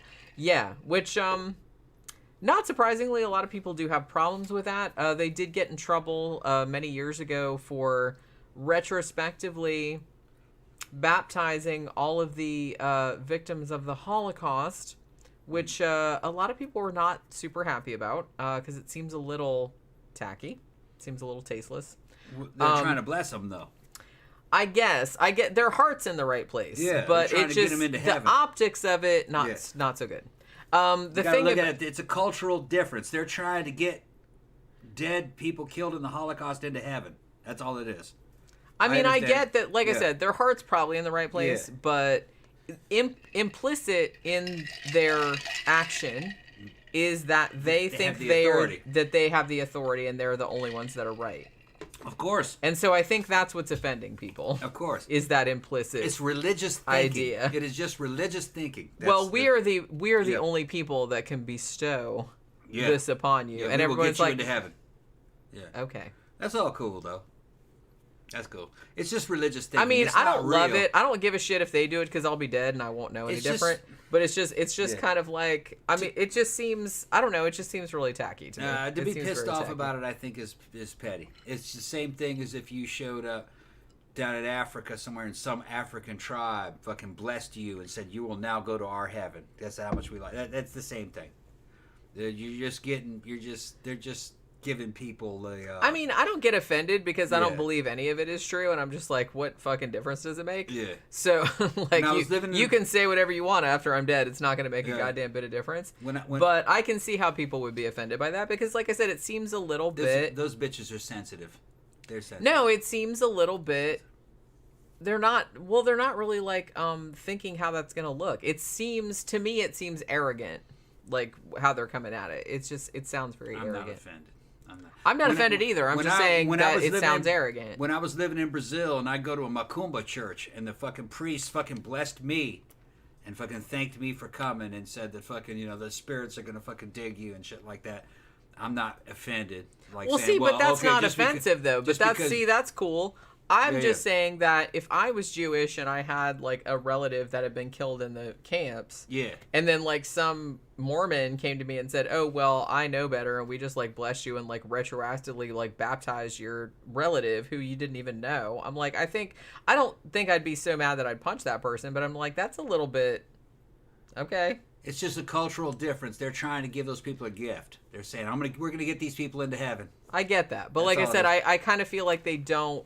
But you see, they don't seem to realize how it comes off, though. Because, like I said, it comes off as a little bit arrogant. Just a little Of course. But all religions are like that. All religions claim to have the secrets to God. Yeah, we know everything. They're all like that.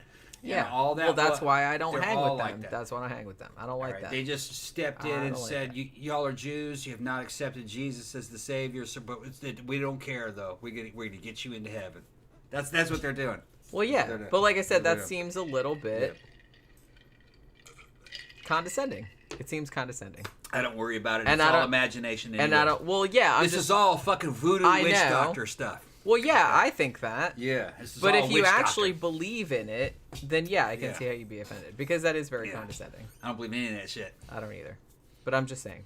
Most of those Jews are probably secular. They got killed. They don't believe in any of this shit either. Those weren't Orthodox. Like I said, it's not. Most of those weren't Orthodox. Like Jews. I said, I'm sure like the dead people don't care because they're dead. No, they don't give a fuck either. I'm just saying I can see how maybe their their surviving relatives would be offended. I don't know if I'd be so. Like I said, I wouldn't be super offended, but I'd just be like, bro, let's step back off that a little bit. I just understand how people are, so I'm not. Keep your goddamn mouth shut. I'm not offended because I understand how dumb people are. They just do that silly shit. I just thank them. Thank you. I'm going to white people. But the thing about it, though, is that I kind of wish. This is why the human race will always be a disappointment to me. I always just kind of wish that people would shut up. You don't have to say anything. Because I feel like a lot of times people just say shit. And I'm just like, you could have just not said that. That is not the function of a religion. That is not the function of a religion. You could have just not said that, and then you wouldn't be in trouble right now. The function of a religion is to monopolize the universal worldview. You know what I'm talking about? They're the ones that each religion exists. It exists to have authority. Oh no. No, we're gonna do commercials because we'll never get to commercials. We will never get to commercials if we don't ever get to. Right, but you were in the middle of talking. No, I'm done now. I'm done. Okay. We're gonna do some commercials, people. All right. Okay. See, she doesn't.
acknowledged the presence of the Red Death. He had come like a thief in the night, and one by one dropped the revelers in the blood-bedewed holes of their room, and died each in the despairing posture of his fall. And the life of the ebony clock went out with that of the last of the gang, and the flames of the tripods expired, and darkness and decay and the Red Death held illimitable dominion over all.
Scared the cat away. Yeah, I know. I saw that. So the music from the commercials fucking scaring the cat away. I'm sorry. I'm sorry, Katie. I would never want to scare somebody's kitty. That's terrible. Okay, we got a lot of material to cover, and we've been fucking around. Like I said, we have been talking about Mormons this whole time. Like, right, we have covered some shit. True.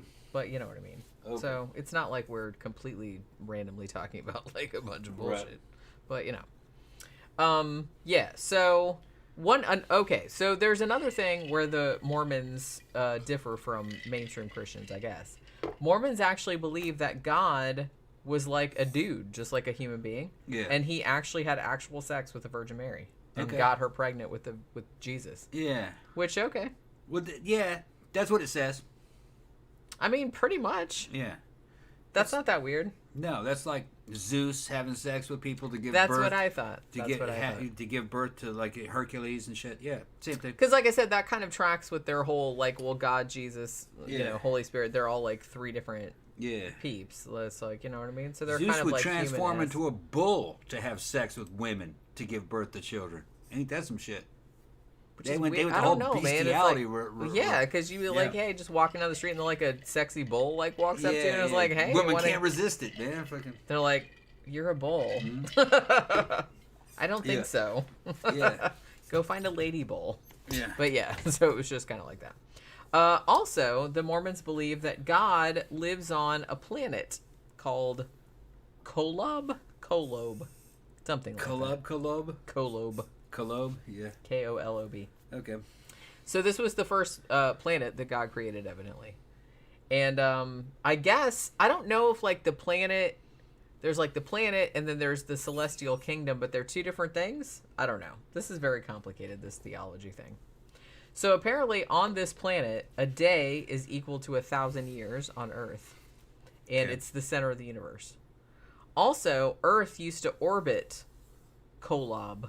this Well, planet, shit. which was where the gods were. It's kind of like a whole planetary like Mount Olympus situation. That's like out of the fucking Star Trek movies where Kirk goes to the fucking planet that's at the center of the damn galaxy, and God is living there. But it turns out to be a false God. What was the name of that? The New Frontier, That's Undiscovered right. Country. Yeah. Maybe that's where they got the idea. Yeah, maybe. They're like, hey, maybe they got it from Mormonism. They got that shit from It didn't Mormon. occur to me, but I was just kind of like, oh yeah, maybe, maybe. I mean, it's not that weird to think about, like the idea, Yeah. but it's like you can see where he got the idea from. So apparently, when Adam and Eve fell, God angered he got mad like at the whole thing and kicked the earth out of its orbit. You know what I mean? Like, we're not. But the thing about it is that I saw another documentary about Mormonism, and they said that I don't know if all Mormons believe this, but some sects of Mormons believe that, the whole, like, Eve eating from the tree of knowledge and, like, and all that, and it's, like, in Christianity, that's, like, really bad. In Mormonism, that's kind of, like, good, because if she hadn't done that, then humans wouldn't have like progressed and they wouldn't have had like children and stuff like that. Yeah. So they kind of see that as a good thing, but I don't know if that's widespread or not. Well, Adam was made as the gardener to God's garden.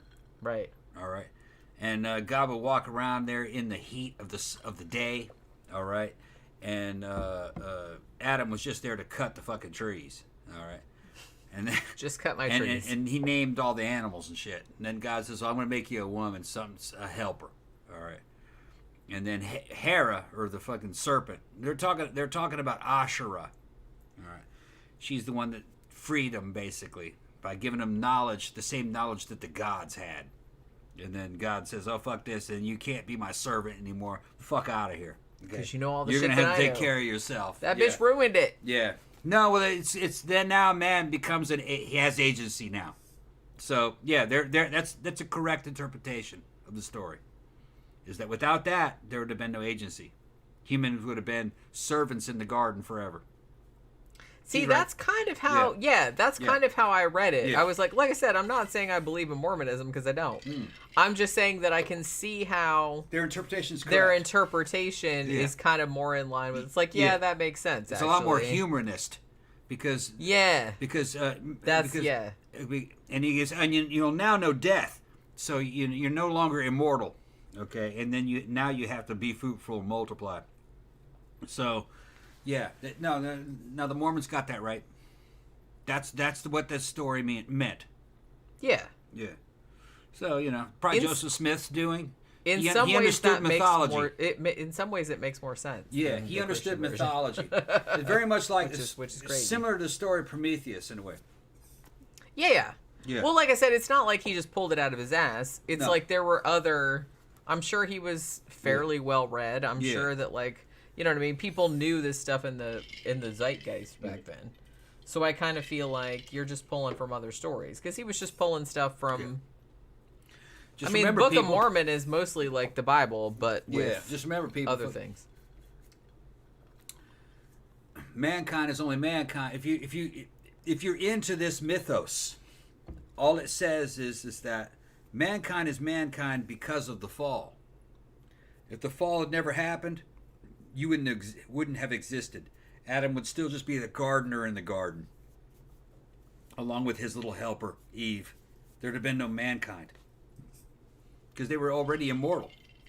And I think that was something that was kind of going around in maybe Enlightenment circles and stuff like that, because they're kind of like, well, if that came along, then maybe like Lucifer the snake in the garden and stuff like that. Well, he wouldn't be a bad guy then, because right. No, the serpent was man's benefactor. That's what I'm saying. Was trying to elevate. Well, I feel like that was the whole offshoot, like I said, from the Enlightenment, the whole Romantics movement. I mean, that's kind of where they were coming from. Contrary to what a lot of Christians believe, though, is that the serpent was not Satan. It never says that. Okay, it's Asherah, and Asherah was El Shaddai, the Jewish father of the gods. It was his wife. So what are you talking about? Is Hera? Okay, Zeus and Hera. All right, Zeus's garden. He's got a gardener. Hera comes in and goes, "You can't leave them like that. Here, have some knowledge." And then Zeus goes, "Oh shit, you can't be my slave anymore. You have knowledge." And then they says, "He's like us now.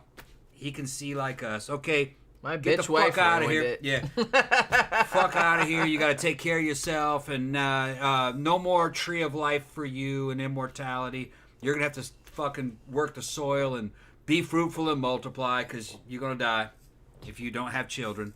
Okay? That's what they're talking about. Yeah. Well, like I said, it's always been like an excuse as to why people get old and die. Yeah.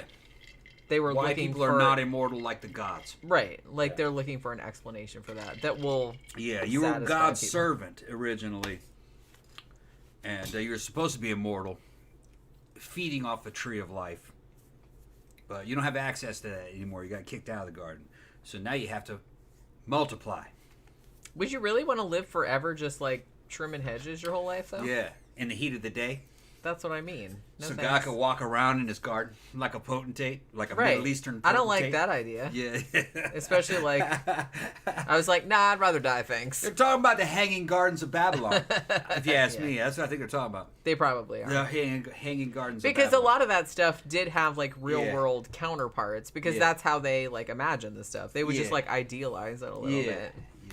But I don't know. That's why I find that kind of stuff fascinating, because If it's you just were a kinda- Middle Eastern potentate, one of the most badass things you could ever own was a garden. It wasn't video games or the fucking... Or the Well, fucking, because it's like, I'm rich enough that I can Have this afford to fucking just good- have this here, and I don't even need to grow food in Yeah, it. I don't yeah, need. I yeah. can just have it just to look at. Yeah, and I walk around in this bitch. When it gets hot, I just walk around in my garden. And like, look at that poor schmuck over there that has to trim all the hedges. Yeah, and these bitches hang above y'all. I'm looking down in my garden, looking down on y'all. Yeah. Fuck it. They knew what they were talking about. Well, but that's just- what I we mean. don't have the context. Well, yeah, but I Yeah. mean, humans are still the same. Like, a lot of Yeah. humans do kind of like to. Yeah. They want something that they can like look Yeah. down on people. It's kind of like God's chariot and shit. Fuck, what they're talking about is they're talking about the most badass ride you ever fucking... This is better than any Lambo. It's better than any fucking Bugatti, okay? It's got fucking wheels within wheels. And fucking Yeah. angels making the wheels go and shit. Fucking, it's fast even when it's not moving. You know, it's all that kind of shit. That's what Right. they're talking about. Yeah, they're just. I mean, they're Yeah. just taking what I Yeah. guess like what rich people had back then, and they're just like Magnifying. extrapolating it, like Yeah. magnifying it. Yeah, Yeah. yeah. That's just which people still do that nowadays because you can only imagine so much. Yeah. You just take something Yeah. that you know, and then you Yeah. idealize it, you make it bigger. So I kind of feel like that's the same thing they were doing. Also, Mormons believe, and like I said, generally, Mormons believe that, the whole marriage thing, however many wives you have, that shit holds even after you're dead. Yeah. Because you're still considered married in heaven. So if the marriages are polygamous, which some of them are, like I said, the mainstream, Mormons don't do that anymore, but, some sects still do. All the women in heaven still have to share the husband. Yeah. And apparently still have to do all the housework, and apparently they still have to, like, have spirit children, and they still have a gestation period of 9 months, so... You're back to the Old Testament. I don't see how it's like heaven for women then. They're like, oh, so the same shit we had to do on Earth? No thanks. No thanks. You just become the heavenly mother. You become No Ashra. thanks. You become Hera. It just doesn't sound like that much fun to me. I'm sorry. The afterlife that's- is gendered. Maybe that's kind of why. Well, I think that's why religions never appealed to me. I'm just kind of like, well, obviously this was written by a bunch of old white perverted dudes, so it's just kind of like, I don't want any part of it. I don't want any part of it. It doesn't sound like any fun for me. It doesn't sound like any As fun. above, so below. That's what they're doing. Whatever. doesn't It's sound just fun. like it is here. It's just up there. That's what they're talking about. Is that the way it is? No. Well, no, I know. I've had near-death experiences and out-of-body experiences. Fucking near-death experience during my fucking motorcycle accident when I was in a coma. No, the afterlife is not like that. I've seen it. I believe in all that shit. What they're talking about might be slightly based on it, but the Eastern stuff is closer. See, You're not I'm more down with that kind of Yeah, shit. you're that not sounds even- a lot cooler. When you're dying, you're not even really you anymore. The you of this planet, the you of this life you knew was just a role you were playing. You're a lot more childlike and simpler, like a little spiritual squirrel. Okay, you're just a point of view. See, really. I like that. That's what I you're. like that. And then there's all these different roles you could play, and you can reincarnate and re-inhabit things, or you can go into the pleroma and disappear for a while, I guess. just a big white ball of welding arc of singing, but it's like an ocean of soul. And if you go in there, you're not coming back. At least not in this life. But that's based on what I saw. But I mean, think how much nicer that idea is. It's like, yeah, you're just going to go and be absorbed into... the soul sea. Yeah, like just everybody, and you're just like one with everybody. That sounds a lot cooler to me than, hey, you're going to die and also have to like service this motherfucker. Yeah, no, you're in the afterlife. And also have babies and also like, you know, it's like... It's very much like the Eastern that. stuff, and even the East-Western stuff, which would be kind of like Manichaeism, which was a mixture of Buddhism with Islam and Christianity. That's kind of what Star Wars was about. There is a religion that was like that existed for a long time. Manichaeanism. Okay.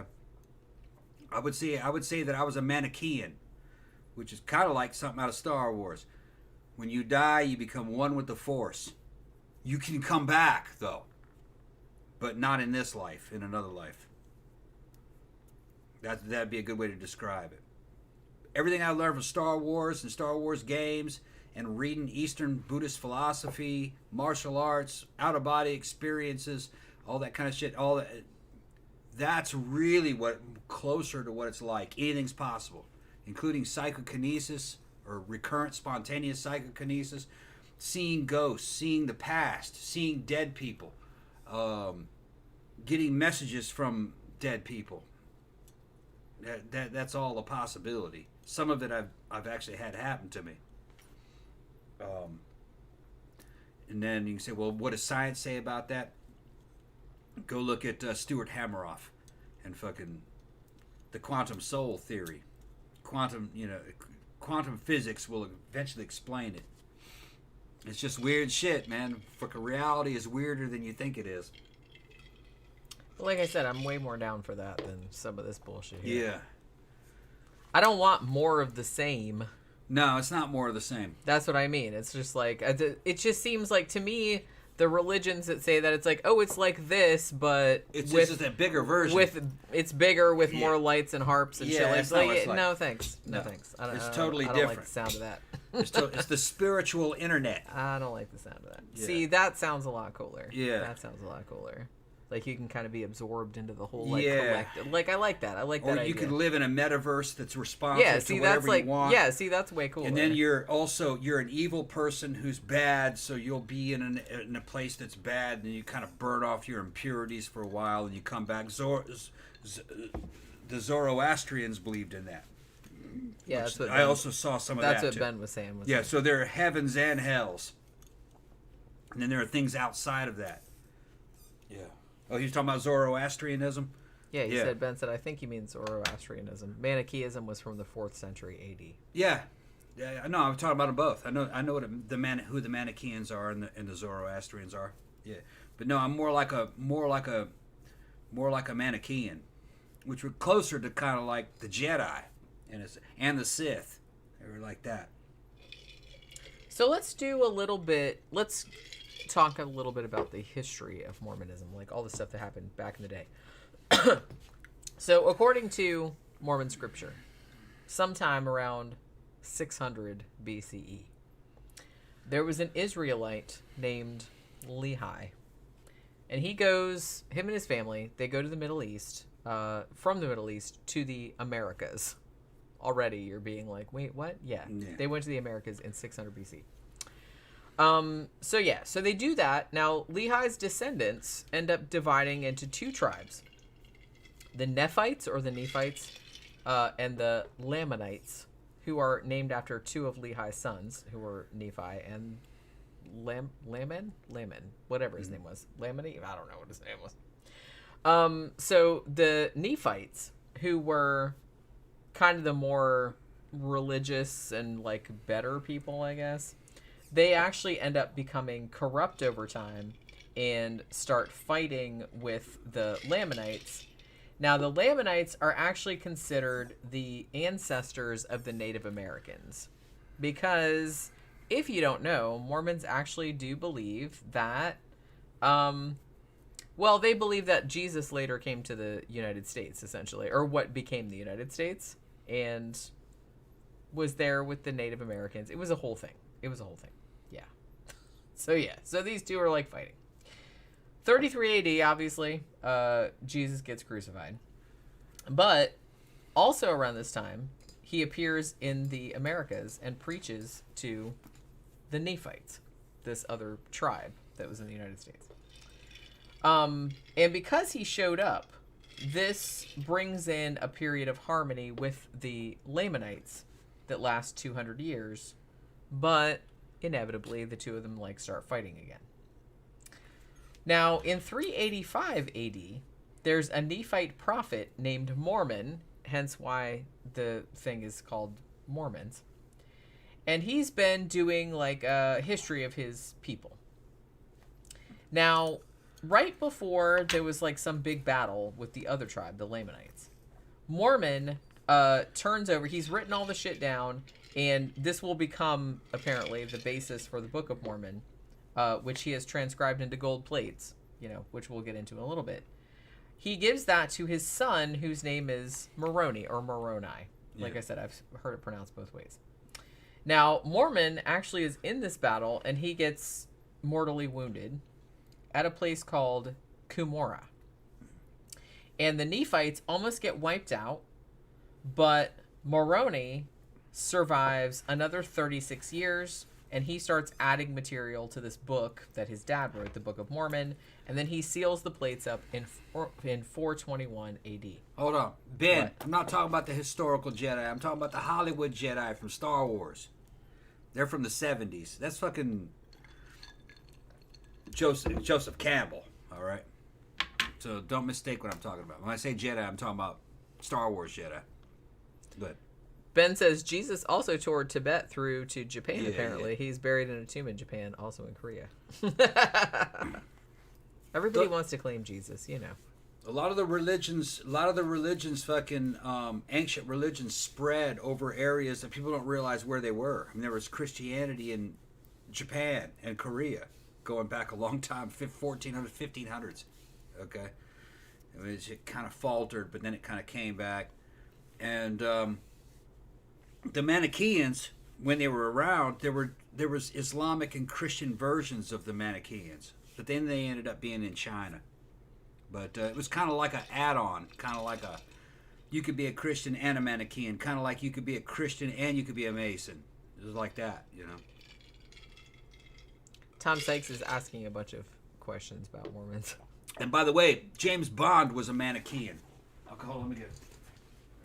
Are Mormons allowed to give their wives a facial? I mean, I would imagine probably no, but you never know. Some of the sects, maybe they're okay with it. Larry and Creature Jesus World Tour missed it. I did as well. But yeah. So the plates are sealed up and apparently buried in the ground somewhere since 421 AD. 1805, little Mr. Joseph Smith is born a couple days before Christmas of 1805 in Vermont. Now, his parents, I guess, are farmers, not real prosperous, I guess. So one thing that is going to factor a lot into Joseph Smith's life later on is that they do a lot of treasure hunting. And as I said, around this time period, there was a lot of stuff about occult and spiritualism stuff was kind of on the rise. So one thing that his dad would do was that he would use kind of divination tools, like stones and things like that, that supposedly showed you where treasure was. Basically, they just look like regular rocks, but they would call them seer stones, and it's hey, if I go out there, it's gonna, you know what I mean, it's kind of like a fucking paranormal type thing, where it's well, we're gonna go out in this place and use these seer stones, and the seer stone is gonna tell us where the treasure is. Spoiler alert, they never did find any treasure, but they really did believe in it apparently. And one of the things that they would do too, and this also factored into the Book of Mormon shit later on, was that they would take the seer stone, and for whatever reason, I don't know what the origin of this was, but they would put it in a hat. They would turn a hat upside down and put the rock in the bottom, and then you'd look in the hat, and somehow the rock was supposed to show you shit, I guess. You're supposed to have some kind of special fucking psychic vision from looking at a rock in a hat, which, I don't know, man. This shit sounds ridiculous. But yeah, that's what they were doing back in the 1800s. They didn't have anything better to do, apparently. So looking at rocks and hats, thinking that that was going to, like, make them find some treasure. That's just what you did. So they do that a few years. Now, the Smith family, as I said, farmers, but not real prosperous. They end up moving to New Hampshire, and their financial situation gets a little bit better. So the kids actually, like, do go to school for a few years. However, 5 years after that, in 1816, the crops have failed for 3 straight years. Actually, fun fact, 1816 was, the year without a summer, because that was after that volcano. Krakatoa. Right? It wasn't Krakatoa. It was, I can't remember the name of the volcano. But the volcano went off, and it was the same summer that, Mary Shelley and all them were at the Villa Diodati, like I said. That's why I always remember. That volcano went off, and it basically made really, really bad winters for several years, and like the crops died, and like all kind of like bad shit happened because of that stuff. But yeah, so they had 3 years of crop failures, so they ended up moving to Palmyra, New York.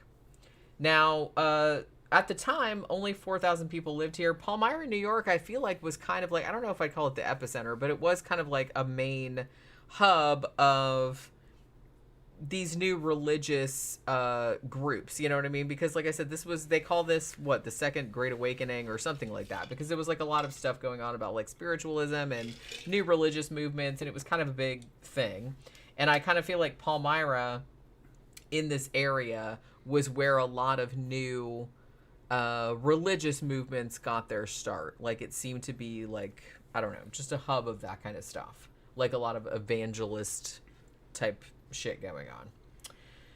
1817, Brigham Young, actually, he's gonna factor into the story later on, but he his family is in New York, and he kind of like sets on his own to be a carpenter or something like that, and he will meet up with them at some point later. Now in 1820, Joseph Smith, who is 14 years old, he's been kind of like interested in religion, but he doesn't really know which one to follow. Like he's kind of like, well, they all seem, I don't really know which one's the right one, you know what I mean? So he's getting kind of like stressed out about it. Now, apparently, one morning, he goes out into the woods and he sees a vision.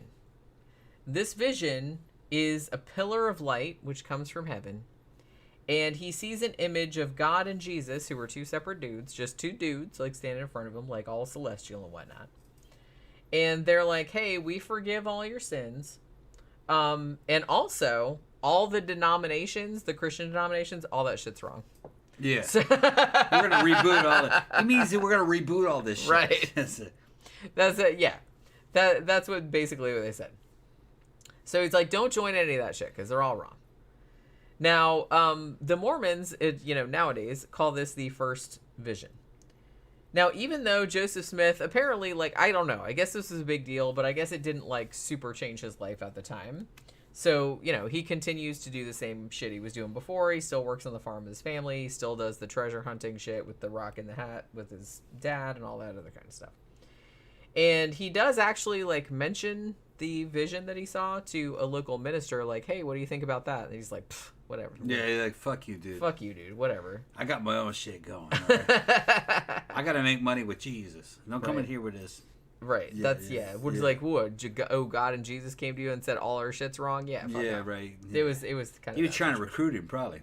That's what I'm saying. Like, what do you think about this, man? We could roll with this. He's like, nah.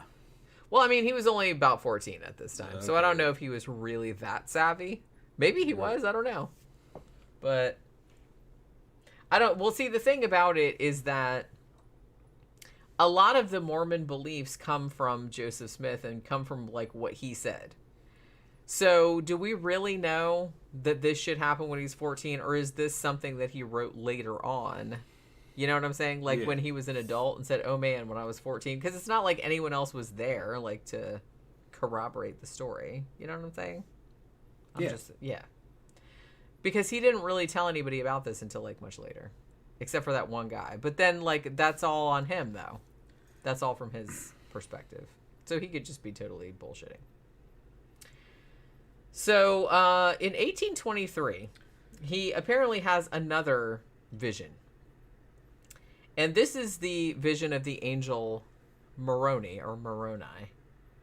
And he says, hey, there's this book that's written on gold plates. I always kind of thought, whenever I think about it, I always think of like gold plates like a fucking dinner plate. But it's not like that. No. It's like, it's basically, it's like a 3-ring binder. Yeah. But it's like they're like pages, but Yeah. they're like made of gold. But the thing about it is that when I've seen artistic representations of it, I said I hope that those pages aren't made of actual gold, because that shit would be super heavy. Yeah, heavier than lead. Yeah. So I don't really Must be know. real thin. Either that, or I don't know. Maybe they're just Yeah. gold plated. Maybe they're just gold colored. Like maybe it was like goldish paper. I'm just like, was that really like gold metal? Because They mean metal. Yeah. But yeah, so if you're thinking like it's gold plates, like I was thinking for a long time whenever I heard that. I thought it was just squares. No, they're Kind of pages. like Scientology. They're Scientology pages. did the same thing, but with titanium. Right. You know. They look like book pages, but they're Yeah. made of gold. Like they're, Okay. you know what I mean? But they're in like essentially a 3-ring binder. I think he even said there was like 3 rings. Yeah. So it's like a 3-ring binder. Which is what we would call it nowadays. So he's like, yeah, there's this book and it's written on gold plates. And it's buried in a hillside, like not far from here. And it tells all about these people that used to live here. And, you know, so it's kind of like the ultimate truth, right? So a couple days, like the next day, Joseph Smith goes and finds, allegedly, he goes and finds this book in a box on Cumorah, which, like I said, was where one of the battles took place, like back in the fucking old days. Now, coincidentally, this book was found only 3 miles from where his farm was. So, you know, that was handy. But he gets told by the angel, well, yeah, you found him, but you can't take him yet. What you have to do is, it's September 22nd, like 1823. You have to come back on every September 22nd for like the next 4 years. And God's got to tell you some shit, like instruct you on what you got to do before you can have them. Like you got to leave them there, right? So Joseph's like, man, you're not the boss of me. And he tries to touch the box anyway. And just like the fucking Ark of the Covenant in Raiders of the Lost Ark, it like it doesn't melt his face off, but it like shocks him, right? And he gets like thrown to the ground because it's like I told you not to touch that shit. Leave it. 4 years, motherfucker. So there's that. So he can't take it right away. This is his story anyway. It's a pretty good story. I don't believe it, but it's a pretty good story. 1825, October of that year, Joseph Smith and his dad, they joined this treasure hunting expedition in Harmony, Pennsylvania, which is about 130 miles from their house. They don't find any treasure. However, Joseph Smith does meet and fall in love with the woman that would eventually become his wife, Emma Hale. Now, the following year, 1826, this is kind of funny to me. There's actually a record of a criminal complaint against Joseph Smith for, guess what? Fraudulent use of seer stones. Because remember how I was saying he'd put the stones in the hat and it's like, oh, we're finding treasure with it? Apparently that was illegal. You can't use magic rocks to find treasure or you'll get arrested. Yeah, it might work. That's cheating. That's cheating. That's cheating. Yeah, you can't do that. That's cheating. So yeah, he got in trouble for that, for Yeah. using seer stones. Yeah. And he's like, yeah, I used to use those, but I don't use them anymore. So, just, get off my back kind of shit. But, okay. What a weird thing to have a law against. Okay. They knew who they were dealing with back then. I guess so. Yeah.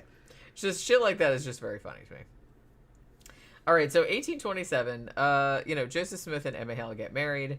And 4 years have passed. So Joseph's like, I'm going to go dig up that gold plate book that angel was telling me about. So the angel also told him, don't let anybody else see that shit. Like I said, very convenient. So he doesn't show anybody the book at first, although he does show his mom the magic glasses that would let you translate.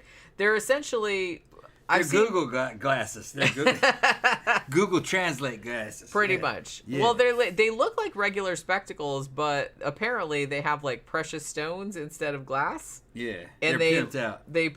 And they're like especially like they're supposed to be magic, right? These people had quite an imagination. Man. That's what I'm saying. It's like this is a good story. Yeah, this ought to be a movie. You can make this shit into a movie. Well, they made like really, really bad, like lame cartoons out of it. No, I've seen those. They're actually spooky. Some of the cartoons that I've seen. They are kind of spooky. Yeah, this make a good movie. Larry and Creature said God should really start appearing to the masses, not just one guy in the woods. You know? Yeah, right. The masses can't be trusted with this kind of information. That's what they are. It takes Well, a very I'm special special kind of though. Like gonna take a I'm special special, prophet. so God had to like come to me. Yeah. And, you know what I mean? Of course. Jesus Christ.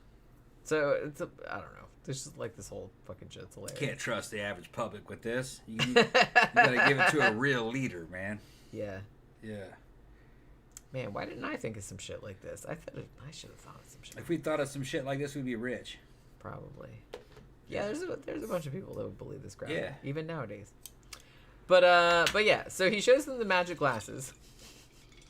And these glasses are supposedly going to help Joseph Smith translate this gold book from the language in which it was written, which was a made-up language called Celestial something, right? Reformed Egyptian. Reformed Egyptian, that's right. Okay. Which, when they sent it to an actual Egyptologist, he's like, this just looks like someone doodling on a piece of paper. Yeah. What is this bullshit? Well, they did this on purpose because in that era, fucking, this is before they found the Rosetta Stone. Mm-hmm.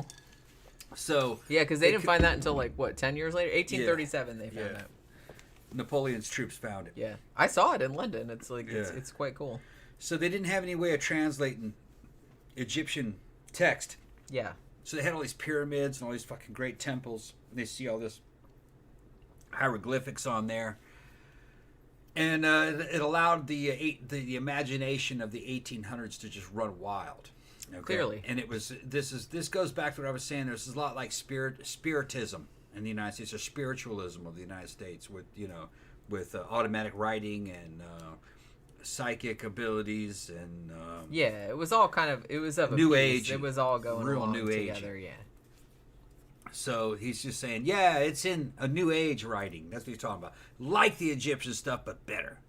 It's better. And I'm the only And I'm the only one that can person read it. that can translate it because Yeah. it's not a real language. That's what he's talking about. Because this angel gave me these magic glasses. Yeah. Then they found that Rosetta Stone, which is nothing more than a public monument that was up in Egypt for a while that had Egyptian on one side. It's the same message over and over again. Yeah, it was like 3 different messages. Or 4, because it was I thought it was 4.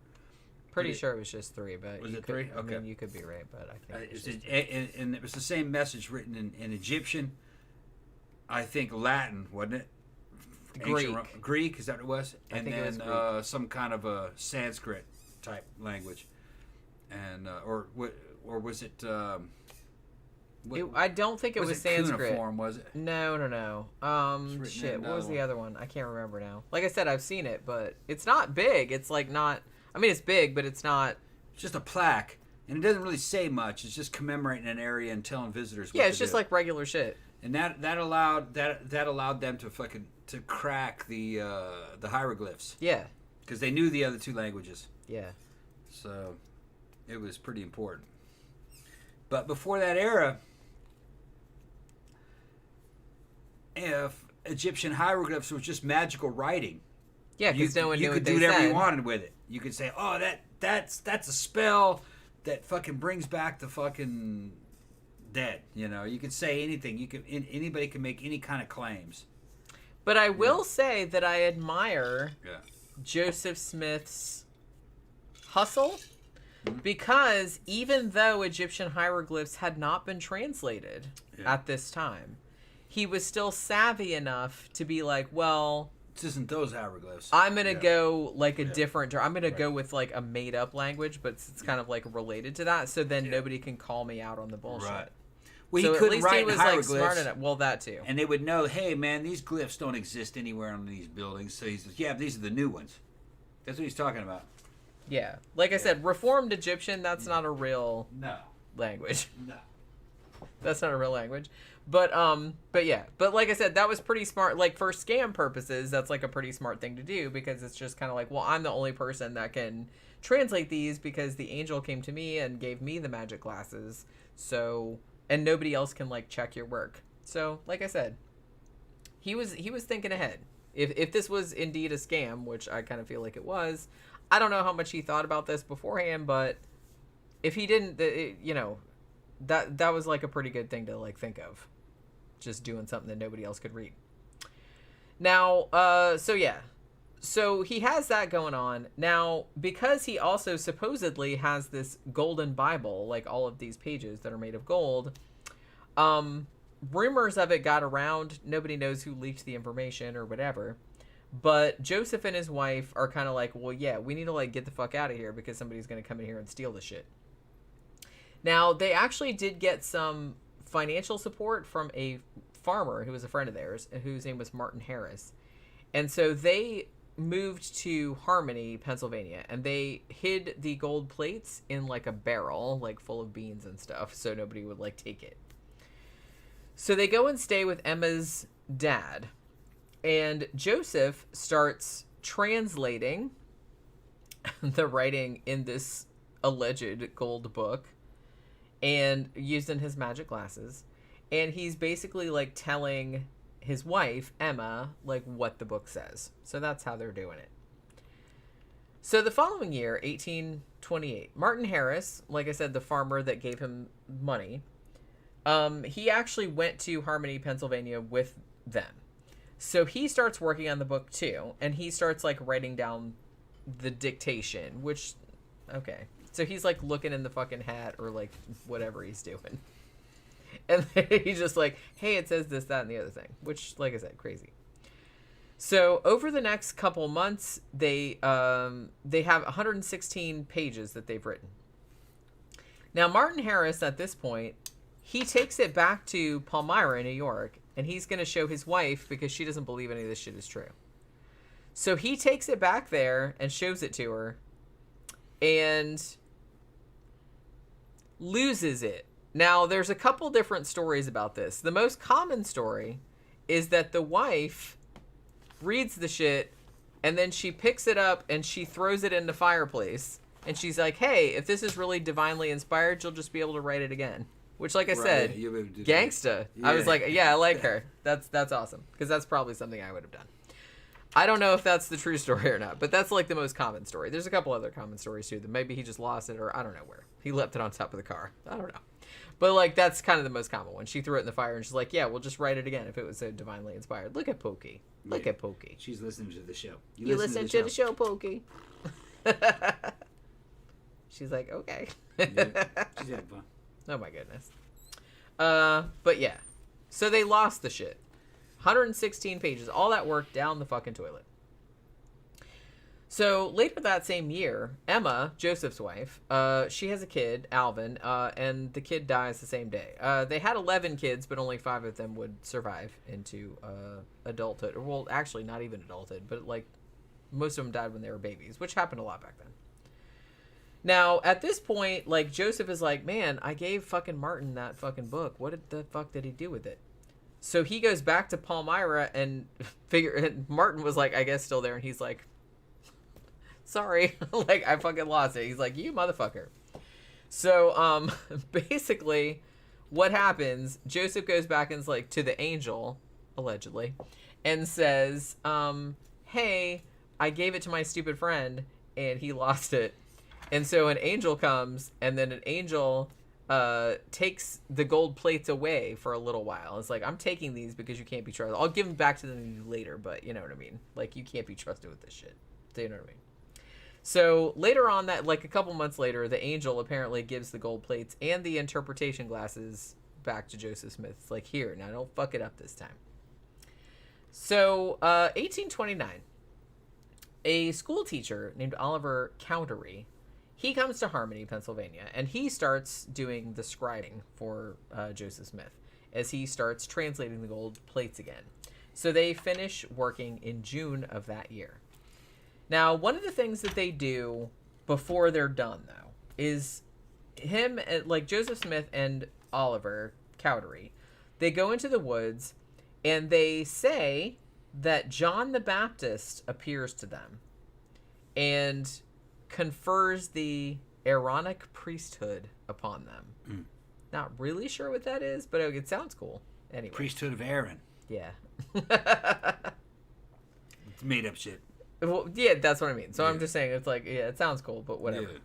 Yeah. Basically, he says, okay, well, now you guys, this whole priesthood is also going to be restored, and, like, you're going to have the power to, like, give the gift of the Holy Ghost, laying on hands, and all that kind of stuff. So, John the Baptist tells Joseph Smith, you're going to be the first elder of the church, and Oliver Cowdery will be the second elder. And then the two dudes, like, baptize each other in the river where they are, the Susquehanna River, which is where they are. So June of that year, Joseph Smith finishes the translation, and he gets a copyright for the Book of Mormon. Now, 11 witnesses later signed statements that they have actually seen the gold plates, which I find very hard to believe, but okay. And 3 of them, including Martin Harris, and Oliver Cowdery, they say that they also saw the angel that brought the plates. Again, which I find very hard to believe, but okay. I don't even know if these golden plates even existed, did they? No. That's what I'm saying. No. Who saw them? 11 people said they saw them. I was like, did they though? No. No, probably not. I doubt it. Where are they? Well, they're all dead now. No, where are the plates? That's what I mean. Like I said, it all just sounds it's very fishy. Yeah, look, if the 10 Commandments were still around, all right, those bitches would be in a museum, a Jewish museum, and they go, these are the 10 Commandments, and they would be letting people see them. You go, like, test them all you want, that's them, but you don't see that. You don't Ben see says that the angel took him back. Yeah, I kind of feel like that's back. That's right. I forgot. That's why I don't have him anymore. Angel took him back. He's I like, forgot yeah, about mine. that. Yeah, because I think eventually they asked Smith to see him. He said, no, the angel took him back. Yeah, that's right. Very convenient. Yeah. All that shit is just like very, very convenient. Yeah, Ben said the 10 Commandments are still around there in the Ark of the Covenant. Yeah. Yeah, that's what I was going to say. Where's that? Nobody knows where that is. That's what I mean. Only Indiana Jones knows where it is. The Nazis knew until their faces melted off. Yeah. But yeah. So that same year, Joseph Smith gets a publisher for the Book of Mormon in Palmyra, New York, and they start typesetting on it. So they do a 5,000 copy initial print run, and Martin Harris, one of the original translators, he actually mortgaged his farm to put up the $3,000 to publish the shit. So there's that. So they published the Book of Mormon in 1830, which, like I said, that's kind of considered the birth of the Mormon Church, because this was when their holy book was published. Each copy of the Book of Mormon sold for $1.25 back in 1830, which sounds like a lot of money for 1830. Probably was, yeah. That seems like a lot of money. Probably $30. Yeah. Yeah. Now, at this point, Brigham Young, who was a Methodist at the time, he actually moved with his wife to the area near Palmyra, like in 1830, and he read the Book of Mormon not too long after it was published, and so he got baptized as a Mormon a couple years later on. So he apparently got really into this shit. So they have the first organizational meeting of the LDS in April of 1830, and 50 people were in attendance. So Joseph Smith and Oliver Cowdery, they are the elders, and Joseph Smith will also become known as the prophet. So the first 4 Mormon missionaries, including Oliver Cowdery, they started heading west that October. So from the very beginning of the religion, they were very, very focused on missionary work. They're going to go out and tell people about their fucking story. Now, in June of that same year, interestingly, Joseph Smith got arrested and the charge was being a disorderly person, which, okay. He's disorderly. I guess for his preaching, but I don't know what exactly he was doing, like preacher-wise, that would make him disorderly. But yeah, they arrested him, but he got acquitted. So in October of 1830, the missionaries are taking the Book of Mormon to the Indians, the Native Americans, in Ohio and Missouri, and they've stopped in Kirtland, Ohio. Now, there's a Baptist minister there named Sidney Rigdon, and he decides he's going to join the Mormons and bring his congregation with them, which is about 100 people. Now, soon after this, Joseph Smith has another vision, and this vision says we should move this little community that we're building to Kirtland, Ohio. So they basically start to do that. Some of the missionaries, too, also go on to Missouri and start settling in Independence, Missouri. So in February of 1831, Joseph and Emma Smith get to Kirtland, Ohio, and other church members would come later on. So the church is actually based here for the next 6 years. And while he's there, he has a whole bunch of revelations. There's kind of a whole bunch of other things that he adds to the shit. Now, after in June of that year, some of the missionaries get to Missouri and they settle in Independence, like I said. Now, at this point, Joseph Smith, he takes a group of Mormons from Kirtland, Ohio, west to Independence, Missouri.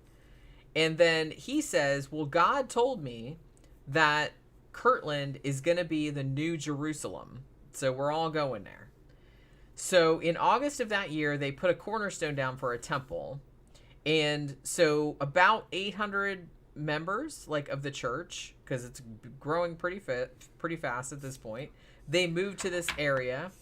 And they're thinking about building a temple there. But Joseph Smith says, well, for now, we're going to keep it in Kirtland, Ohio, but, for whatever. So Joseph Smith also around this time starts working on another translation of the Bible, which he says is inspired by visions or whatever. Now, interestingly, in 1832, here's something I think a lot of people don't know about Mormons. Like I said, I'm not saying this to make you sympathize with them or anything like that, but they were horribly, horribly persecuted back in the old days. In 1832, they had gotten so influential in the area that Joseph Smith was actually captured by a mob and tarred and feathered in Kirtland, Ohio. This happened quite a lot. They got attacked. They got fucked up. We'll get into that later on, but people did really not like them coming into the area. You know what I mean? So what?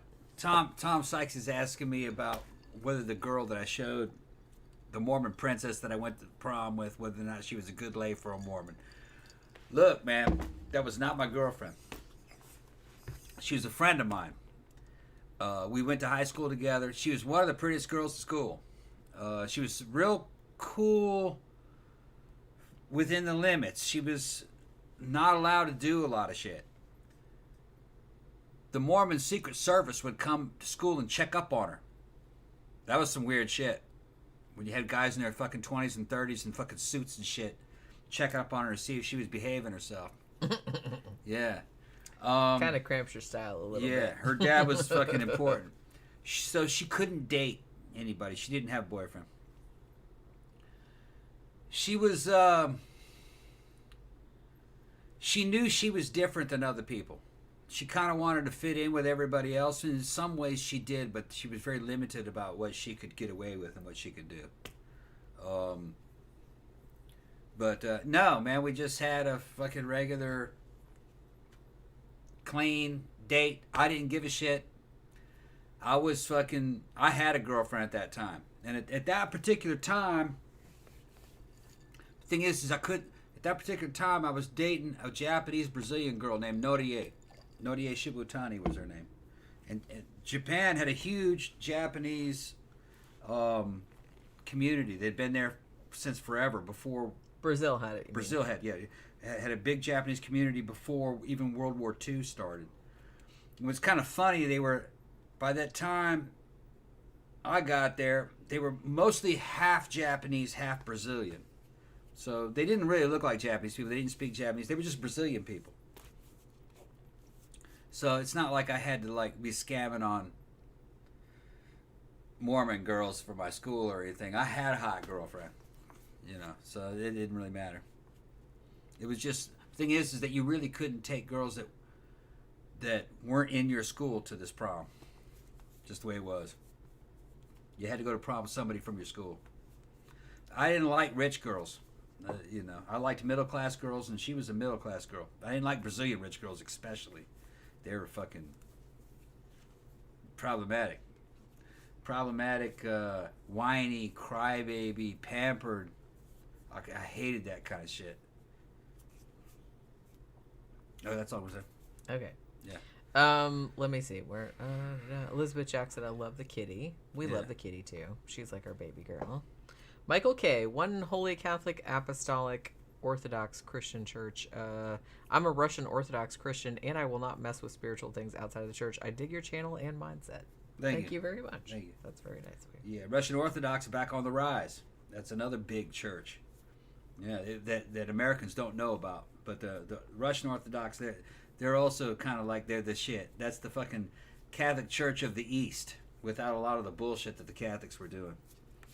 And the Egyptian Coptic, that's another real old church. I need to do some more research on that and find out what they're about. But they're probably a trip too. But the Russian Orthodox, man, that's Dracula shit there, man. That's the awesome shit. That's the Dracula shit. That's the Dracula Christianity.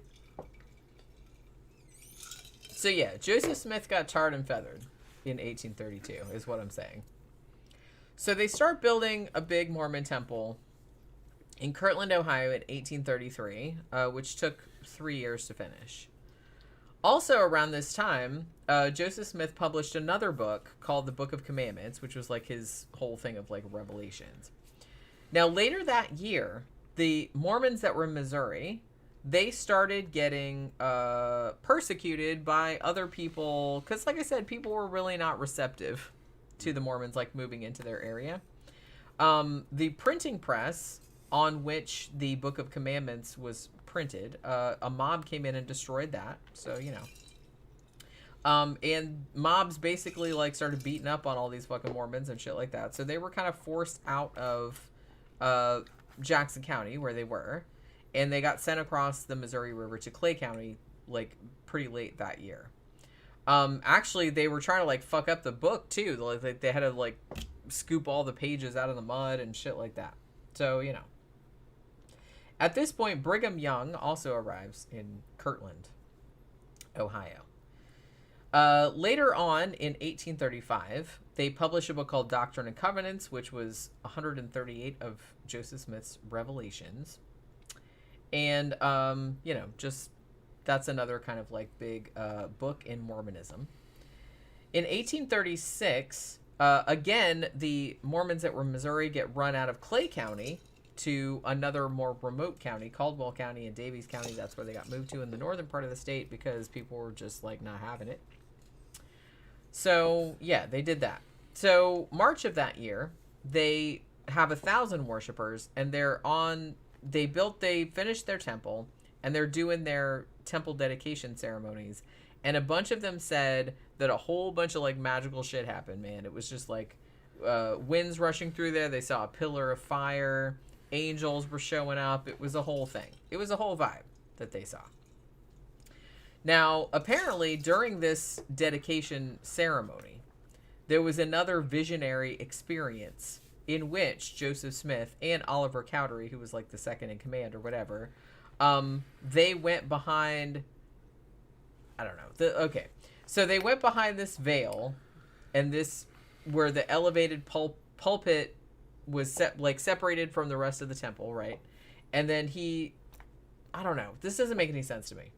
What it says is, in which the prophet has retired behind a veil that separates an elevated pulpit from the rest of the temple, see a personage they believe is Jesus, accepting the temple as a place where he will manifest himself to his people. So I guess they're kind of like, hey, we're going back here. Hey, there's Jesus. Jesus says, hey, this place is cool with me, or whatever. I'm kind of feeling like that's what they're getting at. Like I said, a lot of this religious terminology doesn't make a lot of sense to me. They also said that they saw Moses and Elijah and Elias, and they're all there being like, yeah, man, this is the right thing. You're doing the right thing. We're all on board for it. And they give them, like, keys to Israel, whatever the fuck. So, you know, they're giving their approval, I guess. Yeah. So there's that. They're giving the blessing, see? Yeah. They saw all the shit. They saw all the shit. Also, here's another thing, and I kind of feel like this needs a whole show unto itself, because I was watching something about this earlier today, and I'm just kind of like, yeah, this, okay. So, November of 1836, Joseph Smith, like, starts essentially his own bank, because I guess you could do that. So he starts something, it's called the Kirtland Safety Society Bank. But apparently what happened, and I think this was happening, like, other people started their own banks too. I guess it was a thing. So he starts this bank and he starts printing his own currency, but I guess something happened where, you know, you can't just, like, print your own currency and, like, just pull it out your ass, because you don't, like, if you don't have anything to back it up and people start hearing about that, then be like, oh shit, this isn't worth anything, and then it's gonna, like, blow up in your face. And I think that's, like, essentially what happened. Like, for a while, like, he printed the notes that said, you know, that had the fancy thing about, like, the bank and everything, but then he had to, like, reprint them, and it said, like, anti-bank, because there was, like, a whole anti-bank movement, which, like I said, that should be, like, another whole show into itself. But yeah, so there was an economic collapse started happening about spring of 1837, and that actually led to his bank collapsing, and so it was like this whole thing. But it was just kind of like, I don't know, like, I was reading all this stuff about more, I was like, what, anti-bank movement, what the fuck is that? So it's like, because I never heard of that before. So it's like, yeah, like, they were even printing their own fucking currency. It's crazy. It's crazy. So it was like, you could just do anything back then. It was just like, wow. Well, because where they were, I mean, they were kind of still out. I don't want to say it was like the frontier, because it was still a state, but it's just kind of like, there really wasn't any, it's not like we would think about nowadays. You could just basically do what you wanted. It was just very, very, I don't know. Just kind of like you could do whatever you wanted. So, 1837, actually, the Mormons started going overseas and started, like, trying to pick up converts in England and stuff as well. Now, in 1838, Smith actually gets out of Kirtland, Ohio, and starts heading toward Missouri. And he gets there with his family in March of that year. You all right? What are you eating? Well, don't. I'm trying to talk. Don't give me that. Don't ask for it. I didn't ask for it. You said, what are you eating? Yeah, that wasn't asking for it. I was just asking you what you were eating because your mouth was full. I didn't ask you for any. Ben says banks were issuing currency based on their holding physical gold and silver. There was no regulation. It was literally, yeah, that's kind of what it was. Because like I said, they were printing their own fucking currency like Joseph Smith was. You know what I mean? So, yeah, why not? I mean, yeah, I guess that's what he figured. Might as well. Yeah. So, yeah, so Joseph Smith and his family go to Missouri, and they get there in March of 1838. And a bunch of the other Mormons followed them. And so there was like a whole bunch of them at this settlement that they had in Caldwell County. Now, he's like, well, we should make a new temple here. Now you're making me cough because you're making me think about it. Making me think about it. Well, no, you came in here doing that. What are you talking about? I just swallowed funny. Yeah, I guess you did. So it was a little Debbie oatmeal cookie pie. Yeah. Okay. Yeah. I'm getting hungry. Well, you shouldn't have talked so much. I have so You're the one so that's much. talking so much. You're the one that's talking so much. No, I haven't even. This look. That's as far as I got. I'll make it something to eat. I'll make it something to eat later. Okay. Yeah, I got all kinds of food. I know you do. Yeah. I'm just saying. So yeah. So they're gonna what? This is how she does me. Blaming me. Well, you did talk a lot. You're the one that's talking more than me, though. Yeah, because I'm trying to get through all the stuff. All right, go ahead. I'm trying to get through all the stuff. You okay? So at this point, yeah, so they're in Caldwell County in Missouri.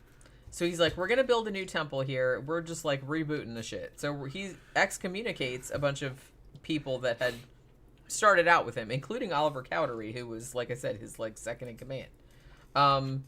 And well, Oliver at this point had actually like turned against him because he accused him of adultery. So there was kind of like, they were kind of fighting.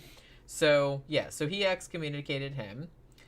And also, like I said, everywhere they went, people that were not Mormons were just not having it. They didn't really like these weirdos like showing up in their shit. Now, July 4th of 1838, Rigdon, he comes out and he's like, well, hey, if anybody comes and fucks with us, basically what he said, we are going to have what he called a war of extermination with hostile neighbors. So he basically said, you come at us, bro, we're gonna fucking wipe you out. That's what he said. Because apparently they were having all kind of problems. Now, like I said, I will say that they were persecuted at the time, because only like a month after he said that, non-Mormons in the area, they actually tried to physically prevent Mormons from voting, and there was like a big, huge fight. You know what I mean? Which, which ended in violence, let's say.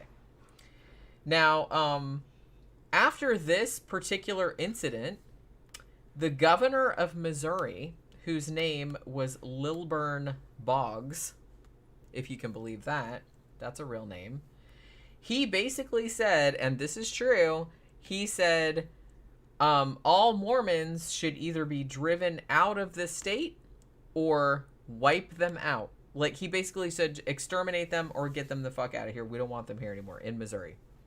So the governor said that, which, like I said, I'm not saying I'm not a big fan of Mormons or nothing like that, but that's fucked up. That's a fucked up thing to say. You know what I'm saying? So yeah. So October of that year, because the governor said, hey, it was okay. Like, we can kick him out of the state or we can kill him. He said it was all right. I mean, he did. So, a mob comes and massacres a bunch of church members at Haun's Mill in Missouri, killing 17 people, including children. So, there's that. So, like I said, there was a lot of fucked up shit happen. 17 people killed after the governor said, yeah, we're going to wipe the Mormons out. So, Joseph Smith gets arrested, and he's charged with treason and actually gets a death sentence. But he didn't get executed because the officer that was in charge of him wouldn't do anything. He was just kind of like, yeah, no, I agree with this dude, or I don't think that it's right, that like what you're doing to him. They did put him in jail for 5 months, though. Now, 1839, Brigham Young was leading some of the group here. So the Missouri Mormons, they got to Illinois, and some of the people in Illinois were like, yeah, man, you guys are okay. So they let them stay there. Now, Joseph Smith, meanwhile, he is permitted to escape, and he also goes to Illinois. And while he's there, he buys land for a new settlement, and they're going to call this Nauvoo, which is on the banks of the Mississippi River, about 200 miles from St. Louis. Now, November of that year, he actually goes to talk to the president at that time, who was Martin Van Buren, and he says, hey, 17 of our people got killed by a mob in Missouri, and that was fucked up. Like, the governor said it was okay, like, to do that. Martin Van Buren apparently was like, yeah, that's too bad, but, what are you going to do? He didn't really do anything. I mean, he said he felt bad about it, but he didn't do anything about it. So, 1840, the Mormons get a city charter, and they also have, they establish a local militia. So in this community that they've set up, Nauvoo, they have a first mayor, but he gets excommunicated. So Joseph Smith actually takes over as the mayor and the military leader of this city. Within 4 years, Nauvoo is almost the size of Chicago, which is crazy to think about. A lot of Mormons from Europe, because remember I said they sent like people over the like getting missionaries like and stuff like that to England, and a lot of Europeans like came over here, so a lot of them like bolstered the population of this particular place. Now in 1843, Joseph Smith comes out and says, "Hey, I've had some new like revelations about some shit." One of the things was that whole baptizing the dead thing, which we were talking about earlier. Like, that was one of his new ideas. And the second thing, probably the most best known and most controversial, polygamy, or what they call plural marriage. He's basically like, not only is this allowed now, but in certain cases you have to do it, otherwise you're not gonna get to heaven or whatever the fuck. Well, especially the women. Well, yeah. Women have to get married, or Yeah. you're gonna go to heaven. You're not gonna go to heaven. Yeah. Yeah, and you're gonna marry this old motherfucker right here. This old 85-year-old. This 85-year-old. Your 15-year-old ass gonna be fucking slurping up on this. That's how they work. Yeah, so gross. Yeah, yeah. I mean, at least like the fundamentalist one for sure. But yeah, super gross. Now, because of that whole pronouncement, like Brigham Young, he didn't like the whole polygamy thing. He was basically like, yeah, no, I don't really like that idea. And obviously Joseph Smith's wife, Emma, was like, yeah, I don't really like that idea either. What the fuck are you thinking, motherfucker? But, you know, apparently Joseph Smith, because he thought of everything, I swear to God. Like, in his revelation, he's like, oh, by the way, like, God told me that plural marriage is okay now and I can have as many wives as I want. Oh, and by the way, God also told me that you, as my wife, Emma, you have to deal with it and shut your fucking mouth about it, essentially. That's what that was all about. So, you know, keep sweet. That's yeah, keep that bitch sweet. That's what they always say. Like, we can do whatever we want to. You just got to shut the fuck up about it. Yeah. That's basically what just that be means. sweet and take the dick. Yeah. Just take whatever shit we dish out. Yeah. Take this You old can't man dick and You're be not sweet. allowed to complain about it. No, just be up in heaven with celestial marriage, dick in the booty. I mean, these fucking essentially. terrible. Whatever the fuck. It is You terrible. think it too sweet? I'm thinking of that fucking Dr. Pepper commercial with the damn dude going, little sweet. Remember that? It was kind of like, he's kind of like the fake prince dancing around. That I shit used to was like fucking those hilarious, commercials, man. actually. Shit was hilarious. Yeah, a little sweet. I don't think they do this anymore. I don't Those think were so. Yeah, those were funny though. A little sweet. I liked those. Yeah. Yeah, Ben says can't have single women run around the place. Hell no. And Larry Creature said gotta marry the fucking crypt keeper to get into heaven. Yeah, so. exactly. I guess so. The fat crypt keeper. Those dudes had a good scam going. They did. They were breeding women and fucking handing them out, man, like they were presents. Like they were money.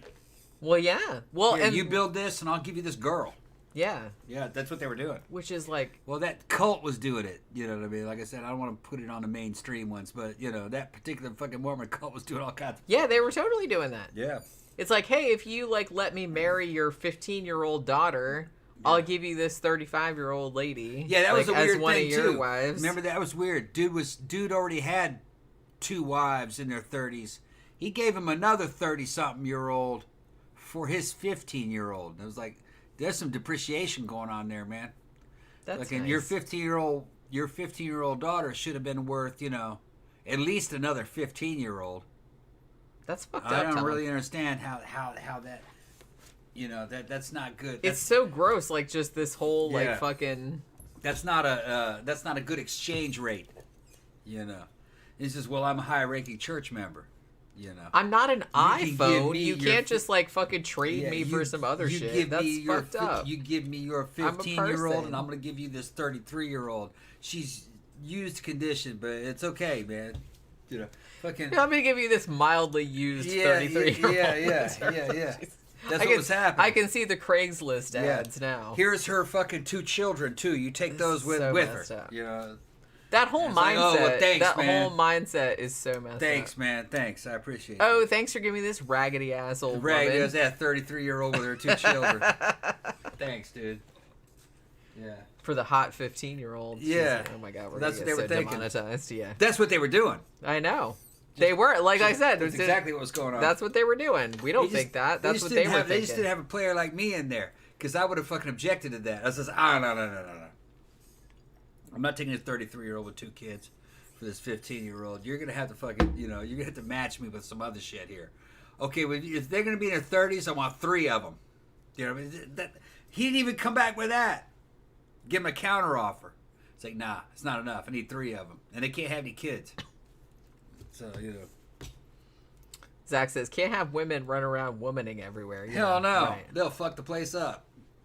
Larry Creature, women are the new trading cards. Yeah, Sweet they're like gals, trading cards.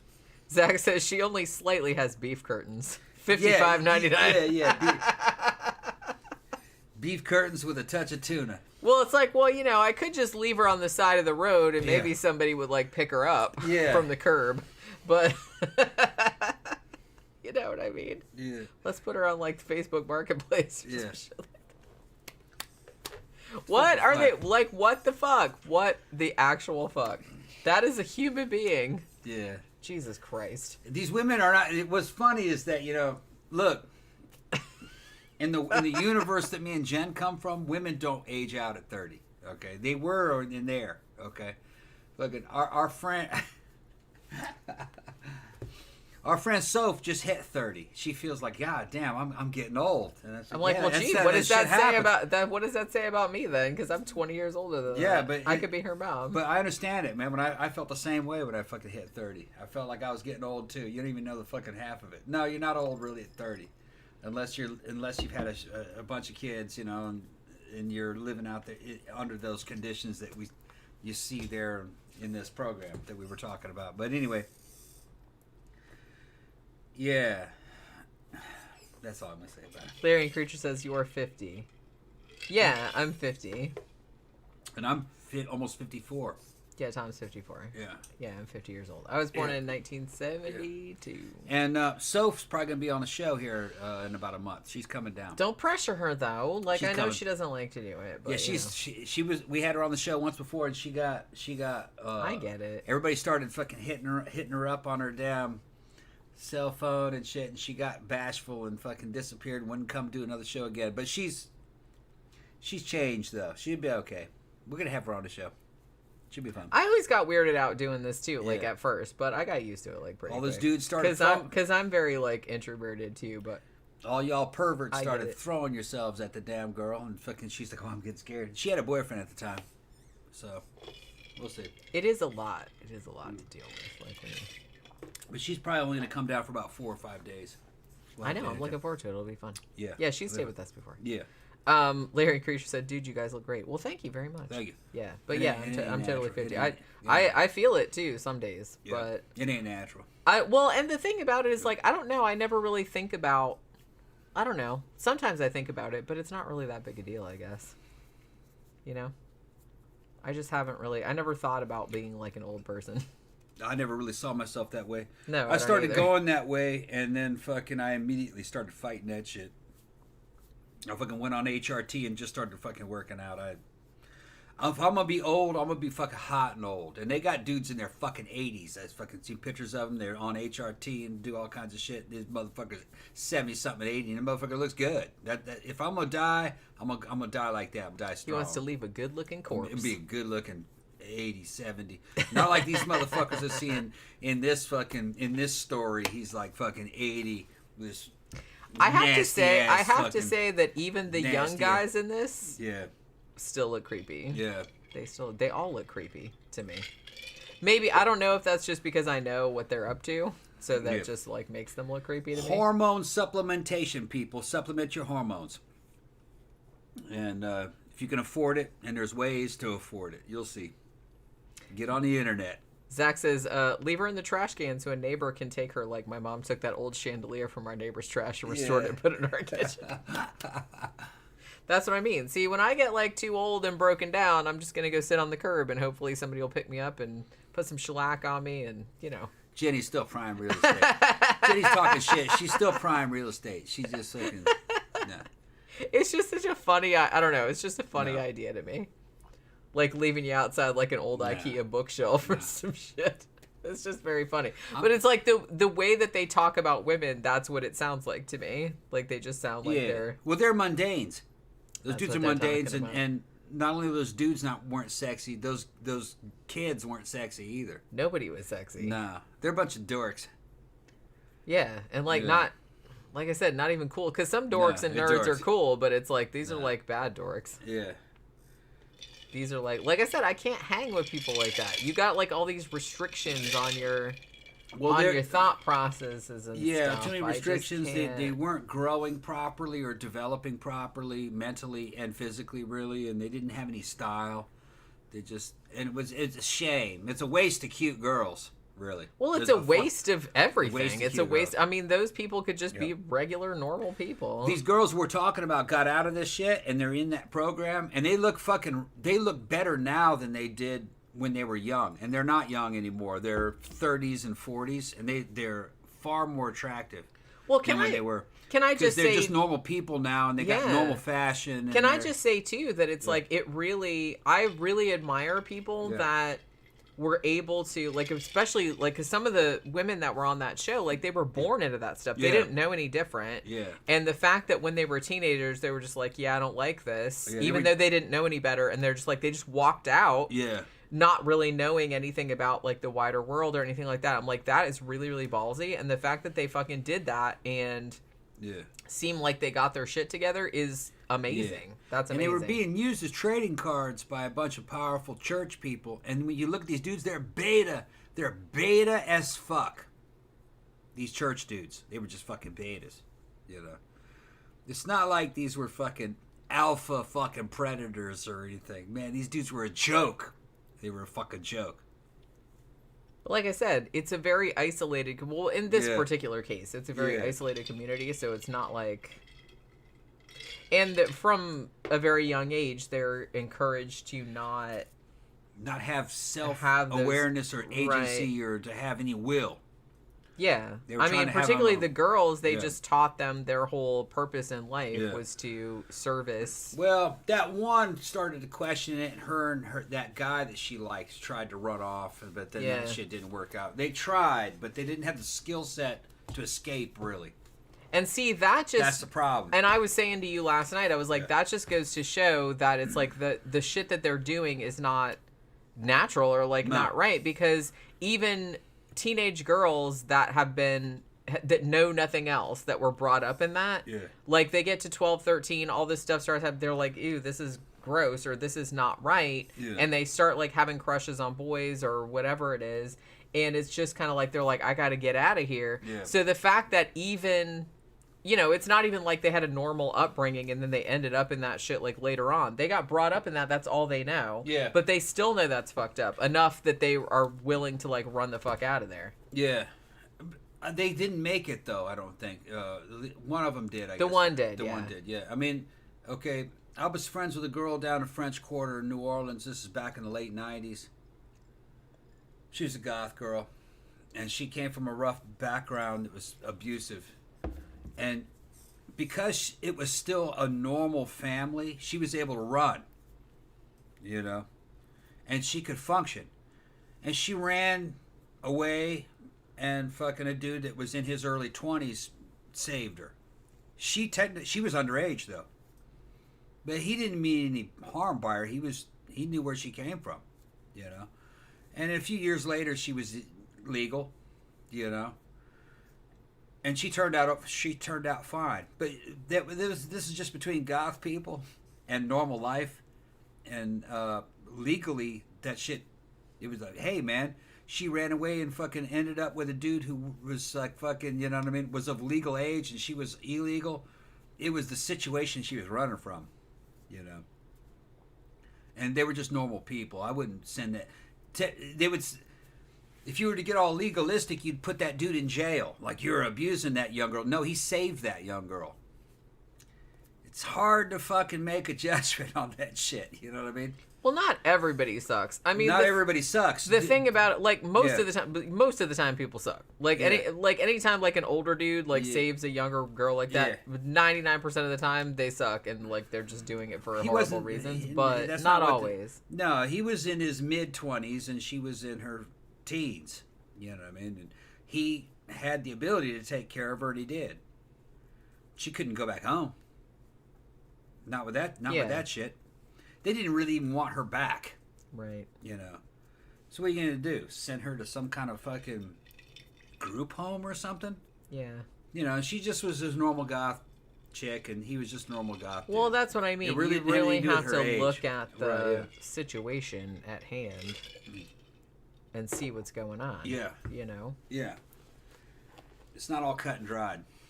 Zach says, I hope I could be on the show someday and bug you guys. You can if you want. Like, come Yeah, down. if you're around, you Like, can be on the come down show. here.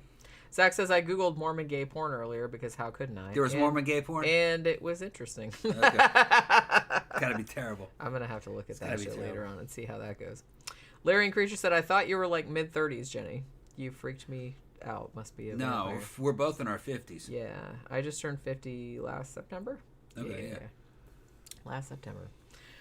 Okay, so where was I? All right, so yeah, polygamy. So Joseph Smith obviously thinks this is the best idea ever, even though even Brigham Young was like, yeah, no, and his wife was like, absolutely not. But you know what I mean. Now, they kind of knew that this was not going to fly, though, because they didn't actually make this public knowledge for like another 10 years. You know, as a doctrine of the church is what I'm saying.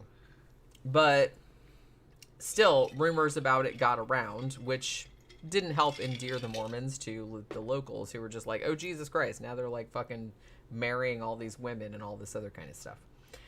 Joseph Smith eventually ended up having about 25 wives. Now, Brigham Young, not surprisingly, came around and is like, oh, yeah, maybe this plural marriage thing is a cool idea. And he would end up having 20 wives and have 57 children. So you know what I mean? That's what happens.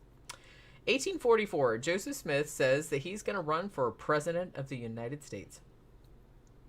And he also, in a sermon that he did that year, he says, if you do everything God tells you to, then you can also become a god yourself. Also, this other newspaper called the Nauvoo Expositor has been being mean to us, so they need to be destroyed. So he said that in the same sermon, so that's nice. So this whole fracas that this caused, he also got criminally charged for that. And he started to run away, but then he was like, oh, well, never mind. And then he turned himself in. So he went to jail. While he was in jail, though, in 1844, a mob attacked the jail and shot and killed him. Him and his brother Hiram. So no one ever got convicted for it, but I actually did not realize that Joseph Smith, the founder of Mormonism, was shot and killed in a jail cell by a mob. Yeah. That's how he died. Yeah, that's how I remember it, yeah. That's how he died. So after he got killed, obviously there was like a huge power vacuum. So there was like all this kind of fighting about the, you know, who was going to lead the Mormon movement.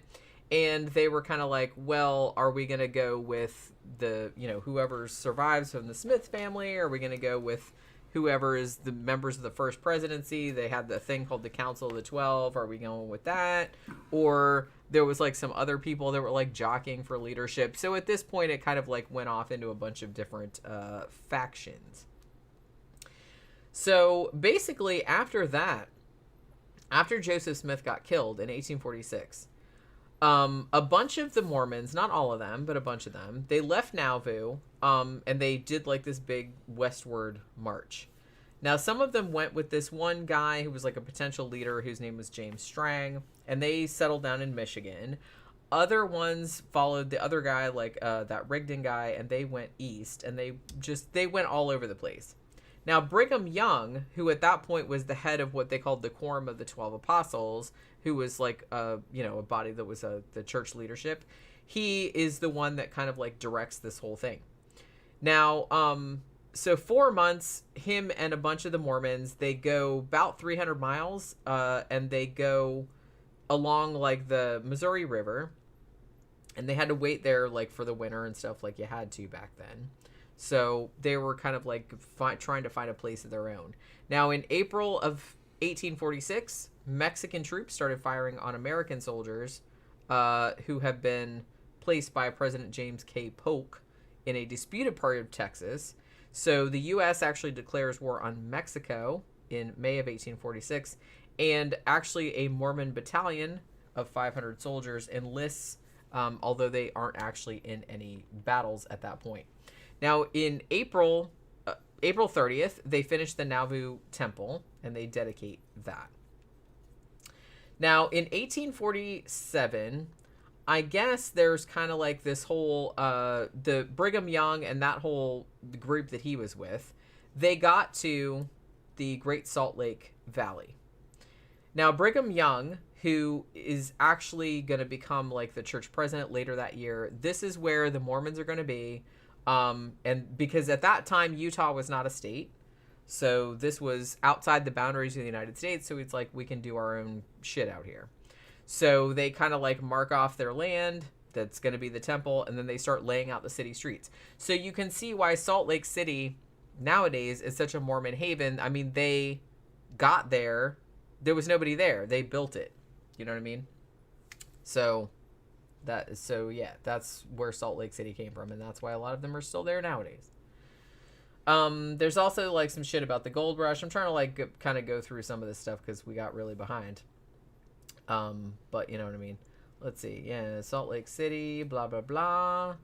I don't even remember where I was.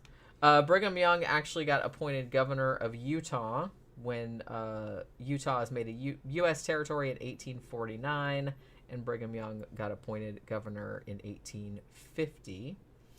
1852, they actually publicized the doctrine of polygamy, which people were really not all that excited about. So people thought they were a bunch of weirdos. At this point in 1852, there were about 20,000 Mormons living in the Salt Lake City area.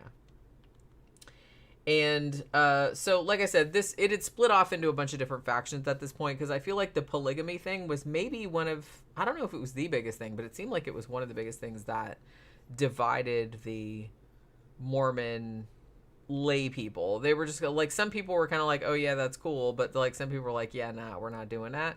So I kind of feel like that was one of the things that caused like all the groups to splinter off into like various other things. So like Brigham Young, like he had his thing, and he didn't like polygamy at the beginning, but then like he kind of got into it because obviously, but so his people kind of did that, but you know, a lot of people didn't like it, so they went off and started other things. Like there was one called the Reorganized Church of Latter-day Saints. It's like other kind of stuff. So they also, a bunch of missionaries, I don't know if a lot of people know this, but they actually set up a settlement in what would later become Las Vegas. So I kind of feel like, I don't know, this maybe is a whole show of its own, but I kind of feel like there was a little bit of play between the Mormons and the mob, like in the whole setup of Vegas kind of thing. There's like there's a lot of some that had to do with fucking a lot of that had to do with Howard Hughes's money. Howard Hughes's money and the Mormons helped set up, and the mob helped set up Las Vegas. It's kind of a funny connection, but yeah. Yeah, that's what I was thinking. That city was being built around that time, so there was a bunch of players that were involved in that. Yeah. Now, in 1857, president of the U.S. at the time, who was James Buchanan, he receives reports that Brigham Young is essentially ruling Utah, which by then had become a U.S. state, as a theocratic domain, I guess. So he's like, well, that means that this territory is in rebellion. So he sends soldiers out there to kind of crack down on the shit. Now, the Mormons didn't fight back against the soldiers at first, but they did, like, fuck with their supply trains and shit like that. However, in September of 1857, a Mormon militia, led by a guy named John Lee, and they also had some Native Americans that were helping them out, they actually attacked a wagon train of settlers from Arkansas and killed 120 men, women, and children. This is now known as the Mountain Meadows Massacre. And like I said, this happened in 1857. That was the Mormons attacking a wagon train. And I don't even think this particular wagon train had anything to do with like the soldiers that came to like fuck with them. They were just happened to be there. They let 17 children that were under the age of 8 live, but they killed pretty much everybody else. Now, they don't really know if Brigham Young actually authorized this attack, but they do think that if he didn't know about it ahead of time, he definitely knew about it after and kind of like covered it up for a little while. So, you know, I don't know if he knew about it ahead of time or he planned it or whatever, but he for sure wasn't like completely innocent. So essentially 1858, they have a new governor that takes over in Utah, and federal troops go through Salt Lake City. And the president, Buchanan, he declares the Mormon War over, and he issues a blanket amnesty. However, because a lot of Mormons were still doing the plural marriage thing, they wouldn't actually let Utah into the Union as a state for several years afterward because, again, that was illegal. Now, in 1862, there was something called the Morrill Anti-Bigamy Act, which criminalized plural marriage in U.S. territories. You know, but like I said, Abraham Lincoln was just kind of like, meh, whatever. Like, he wouldn't really enforce it. It was the law, but he wouldn't enforce it.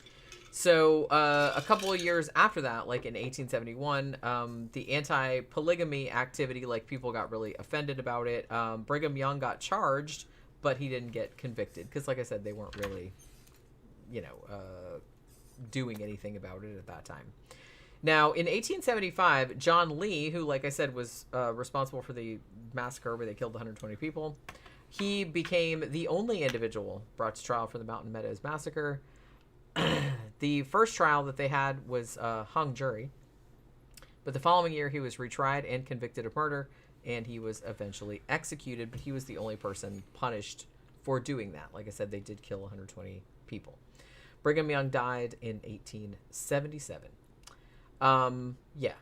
Now, in 1882, there was another thing called the Edmunds Act, and that declared polygamy a felony and was basically like anybody who does it, you know, that's illegal. So, basically, a lot of Mormons are now, you know, in violation of the law. Well, sort of. I don't think the mainstream are doing that, so I wouldn't say a lot of them, or most of them. Some. Doesn't matter, though. They're not looking for it. Well, the thing about it, I mean, they were doing it at the time. Like, some of them weren't, because, like I said, there were a bunch of different sects at the time. That's kind of one of the things that divided them into a lot of different sects. 1890, you had kind of like the church president at the time, whose name was Wilford Woodruff, and he wrote a manifesto that said, basically the mainstream LDS, they renounced polygamy because they wanted Utah to become a state. Yeah. And basically, like, the government was saying, well, you can't become a state if you're, like, have a bunch of polygamists because that's illegal. So they basically said, yeah, we don't do that anymore. And he officially, like, renounced it so they could be a state then. Yeah. So Utah got granted statehood in 1896. And in 1904, the church actually started threatening anybody that practiced polygamy with excommunication, and started like cooperating with the feds to prosecute them. So there's that.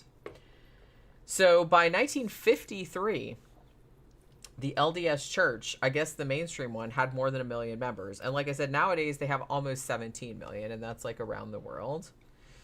So yeah, they've come like somebody said earlier, they've come like kind of like a long way for being somebody that essentially people wanted to like wipe off the face of the earth, like to run an actual fucking. Well, it was a successful American religion. It was, yeah. One thing that they have done recently that I noticed was that they did come out, because they have been traditionally very anti-gay. Yeah. And they still don't agree with gay marriage, but they have come out in recent years, like it was like 2019 or something like that. And they basically are like, well, we don't love that gay people are getting married, but we're not going to like kick you out of the church anymore. Like, you're not apostates anymore. So in other words, they're catching up with like the modern times. It's the nice. Don't ask, don't tell policy. Pretty much. Which, like I said, I mean, that's you know, that's pretty nice for them. Yeah, like I said, they're still doing like fucked up shit, but I mean, we talked a little about the Warren Jeffs thing like from earlier, but That, to be fair, that's not mainstream Mormons, and a lot of mainstream Mormons like are really like against that. Now, doing fucked up shit, this and that, you have to understand these are religions.